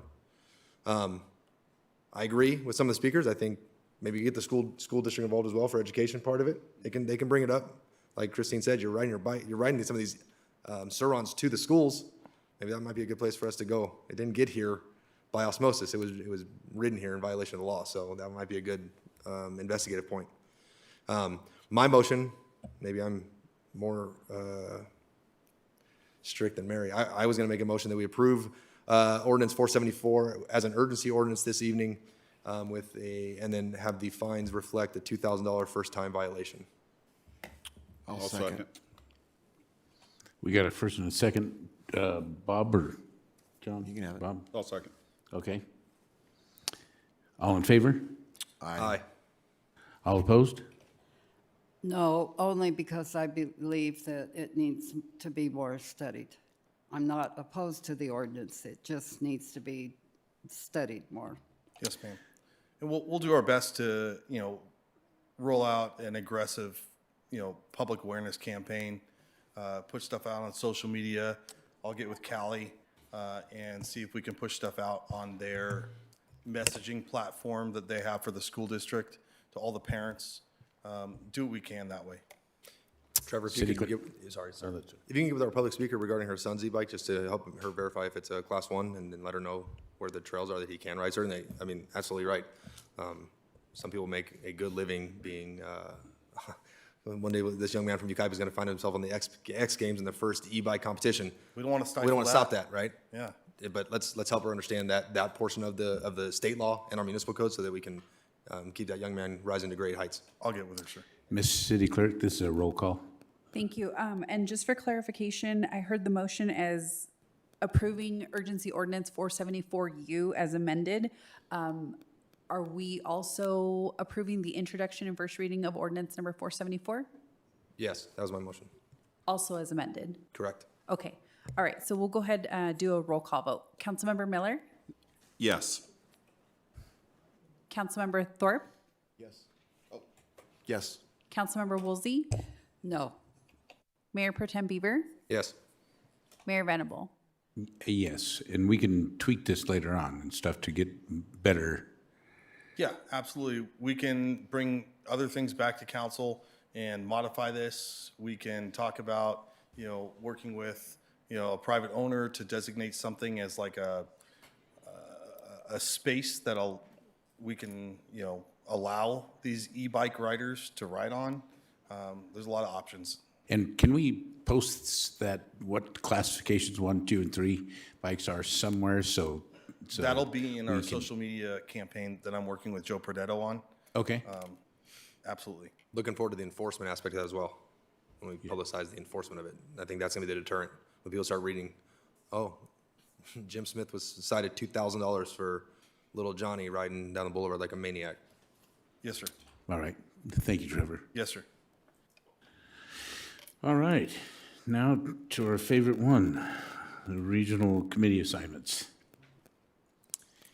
Thank you, Mayor. Item 19 for your consideration tonight is the 2026 Regional Committee Assignments. Staff is recommending that the City Council review and appoint council members to the various regional committees and direct the city clerk to notify respective agencies of any changes.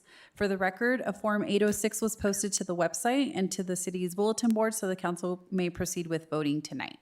So you have, as part of your agenda packet, we included the current 2025 Regional Committee roster. That's page 411. We will go down the list, and if City Council can let me know of any changes. For the record here, we are looking at the Crafton Hills Open Space Conservancy, Omnitrans, SBCTA, and the Solid Waste Advisory Task Force. Okay, so currently for the Crafton Hills Open Space Conservancy, we have Mayor Pro Tem Beaver as the member, and then we have Mayor Venable as the alternate. Do we have any changes there? No. No changes. Okay. Next, we'll move on to Omnitrans. We have the member as Councilmember Woolsey and the alternate as Mayor Pro Tem Beaver. Do we have any changes there? No changes. Okay. Next, we have the San Bernardino County Transportation Authority, also the San Bernardino Council of Governments. I did just want to clarify for the record there, the stipend is $200 for that regional committee because you serve for both agencies.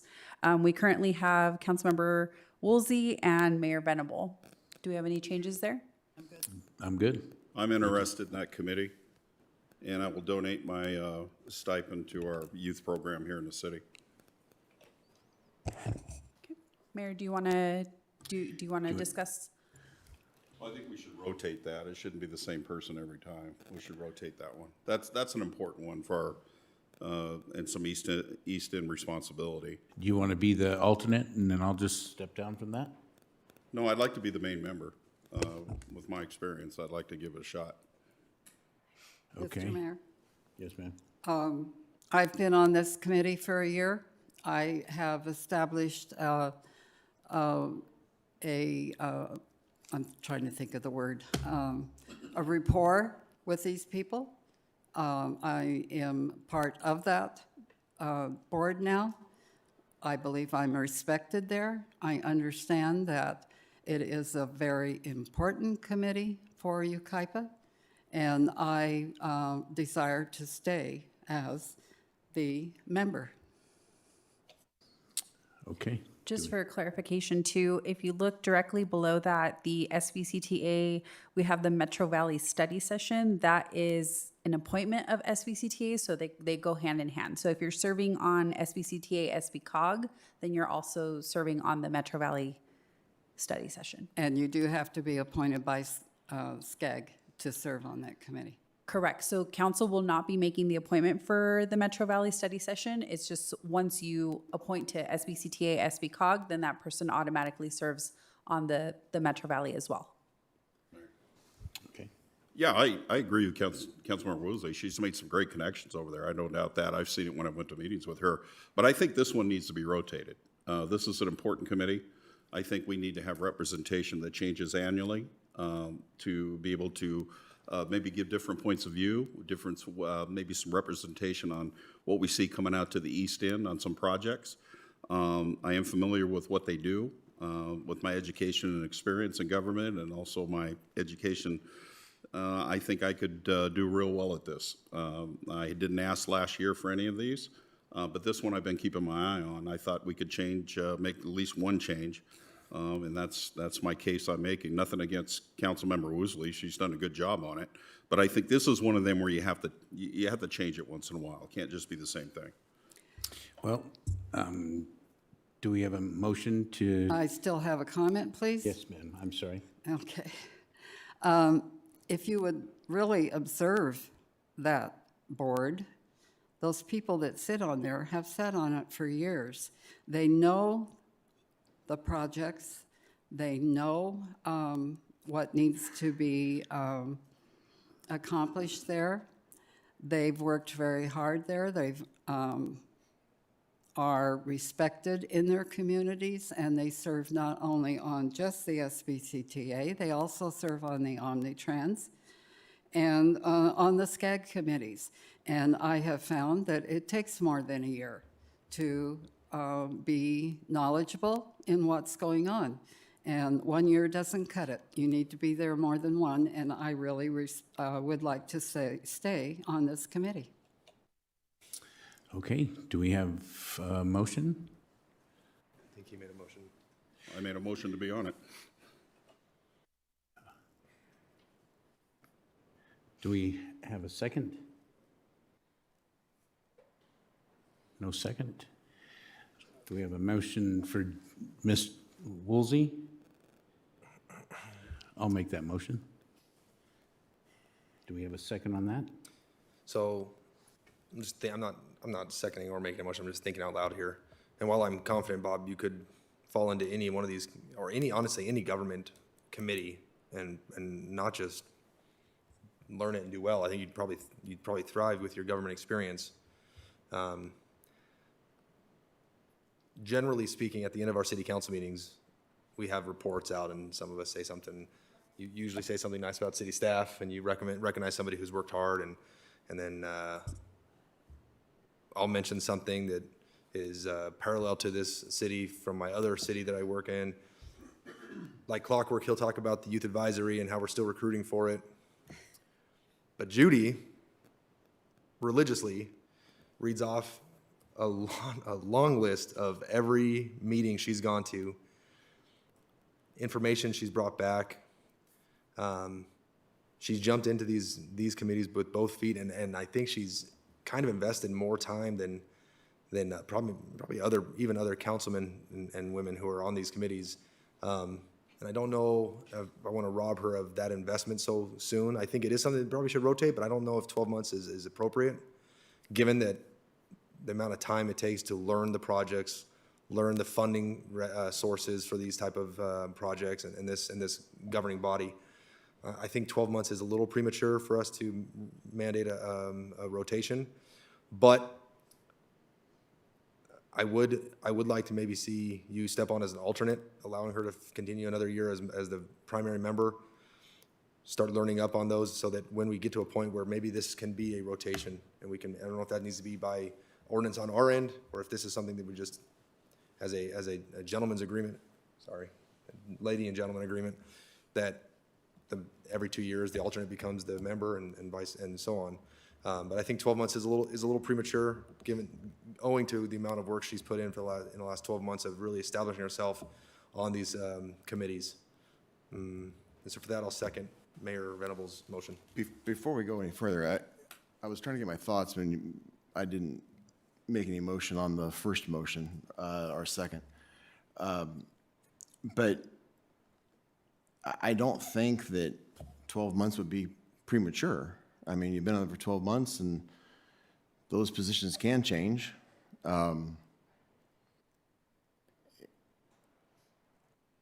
don't, whether or not he gets the primary spot or not, I think there's an opportunity to be on there if someone wants to do it. I mean, if you didn't get the primary spot, Bob, would you still entertain the idea of the alternate? Because that's something that Chris asked the question earlier. I mean, would you be willing to do that? No, I'm interested in the primary spot. I think it's time to make a change, and I will have no problem getting up to speed very quickly.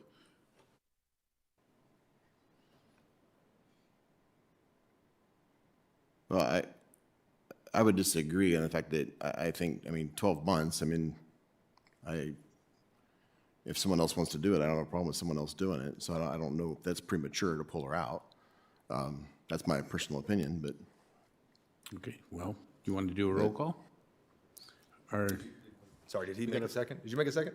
Well, you had the first one, you already moved on to the second one, so I was getting my thoughts, and then, so my lack of communicating, it already went to the second motion, so I'm voicing my So Mayor, my the motion disagreement on at the this floor point. is your motion that was seconded motion by on the the floor, mayor pro so we tem. got a second from Vice Mayor Beaver.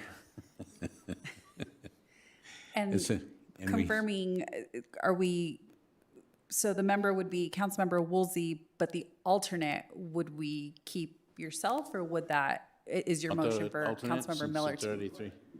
It's up to you. I mean, I don't mind stepping down. Only interested in the primary spot. Okay, so we have no changes. Okay. And then if you can call for the vote on that, please.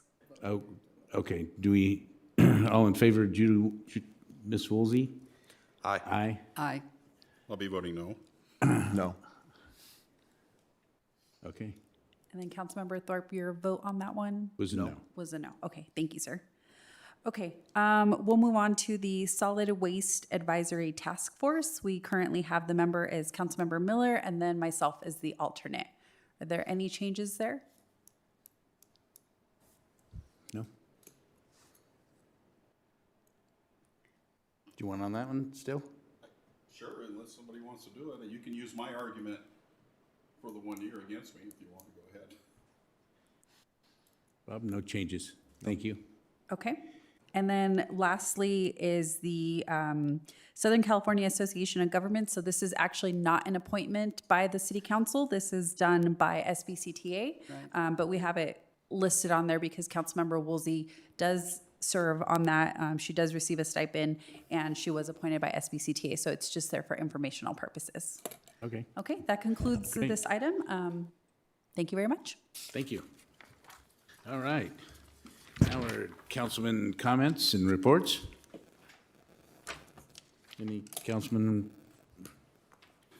comments or reports? Thank you, Mayor.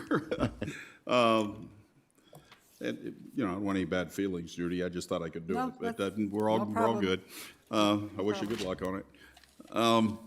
Hey, I just want to thank staff again, as I normally do, as Councilmember or Mayor Pro Tem Beaver pointed out. And for all our retirees tonight, I'm glad they were recognized in our Person of the Year and, you know, our Citizens of the Year and everything. Look forward, I'm sure everybody's going to comment about the Christmas parade on Saturday, so I think we're riding in the big red truck again or something. And we have plenty of candy, so we look forward to seeing you all there. And then, you know, just enjoy the holidays. Try to take care of somebody that you normally don't take care of. Think kind thoughts about people that maybe are a little more in need. We're blessed to have what we have, and maybe we can help somebody along the way. But thank you, and I look forward to our new allegiance here and our new staff, our new setup. I think we're going to do real well. So thank you. Thank you. Vice Mayor? Yeah. I guess deputy is what we said. Yeah. So, Vice Mayor. the mayor pro tem is confusing. People don't understand it. You're right. I frequently get it. What is that? I don't speak Latin. Okay. All right.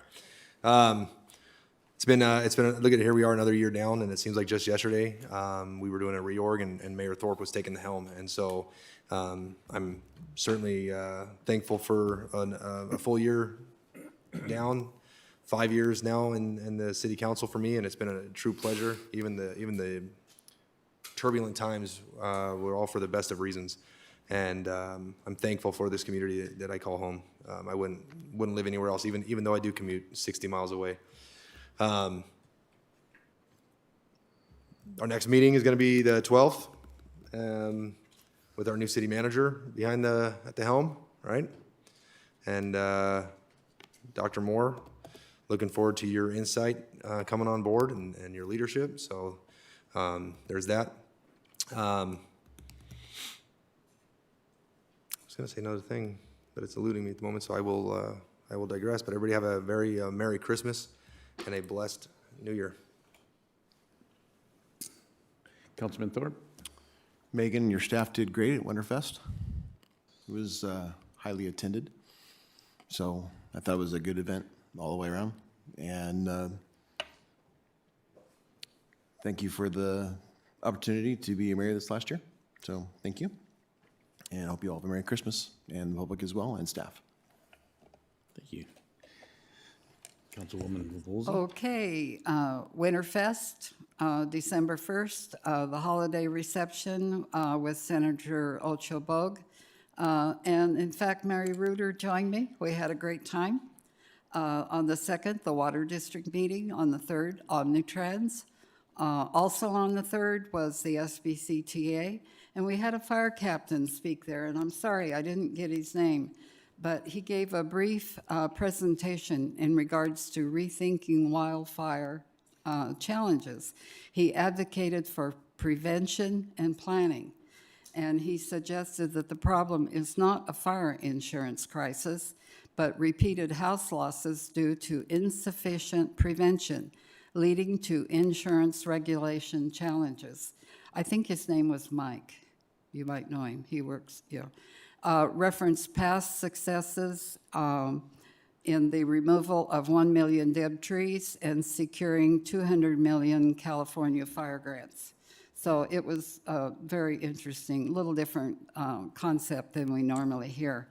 Also, there was a discussion on the Brown Act compliance, Senate Bill number 707, that's new, that addresses the new language added to meeting procedures specifically for participating remotely. I know some of these meetings that I attend remote, they have the ability where you can hit the button and wave your hand and then you can speak. And I think that's probably what's coming here. And these are to be in effect by July 1st, 2026. Also, a Caltrans representative stated that paving should start next week on Highway 38. On the 4th, I attended the pancake breakfast at the chamber. We had a great time. And on the 6th, I attended the YMRA holiday potluck dinner. All right, thank you. Again, Megan, thank you for the Autumn Fest. You know, I still like to see the tax revenue we get in the city for those days. I'm sure it's a pretty good amount for all the local businesses around. We still need youth. We had a youth advisory meeting this last week I couldn't make it to, but they had quite a few kids. We don't have no applicants yet, but we're still looking for some. Turkey Trot was amazing. We had 700 runners, and I was talking to quite a few of them that were from the Redlands, and they came and ran with us. They are. But it was awesome. The medals they got were huge. They were pretty cool. But anyways, and again, Jennifer, thank you. You know, we probably won't have a meeting here, you know, the next time. Next time that we meet, we'll probably be over at Josh's house, and then you could throat punch me there. So Count on it. see, it's a love-hate. But anyways, thank you so much for everything, and thank you for attending the city council meeting. And any announcements from? No, covered. Well, we also attended Rosalicia Bogue's holiday Yes. event, We did. Mayor and I, and then Christmas parade. Come out, That's come right. on, come all, throw out candy, make sure no one throws, or throw your candy afar so the kids don't run in front of the vehicles, but looking forward to everyone's participation. It's a huge community draw, and it couldn't be done without Rotary and the contributions from the city of Yucaipa. So thank you. All right, next regular meetings, council, would be Monday, January 12th, and we will have our new city manager, Mr. Sean Moore. So you guys have a Merry Christmas, and the meeting's adjourned at 9:35.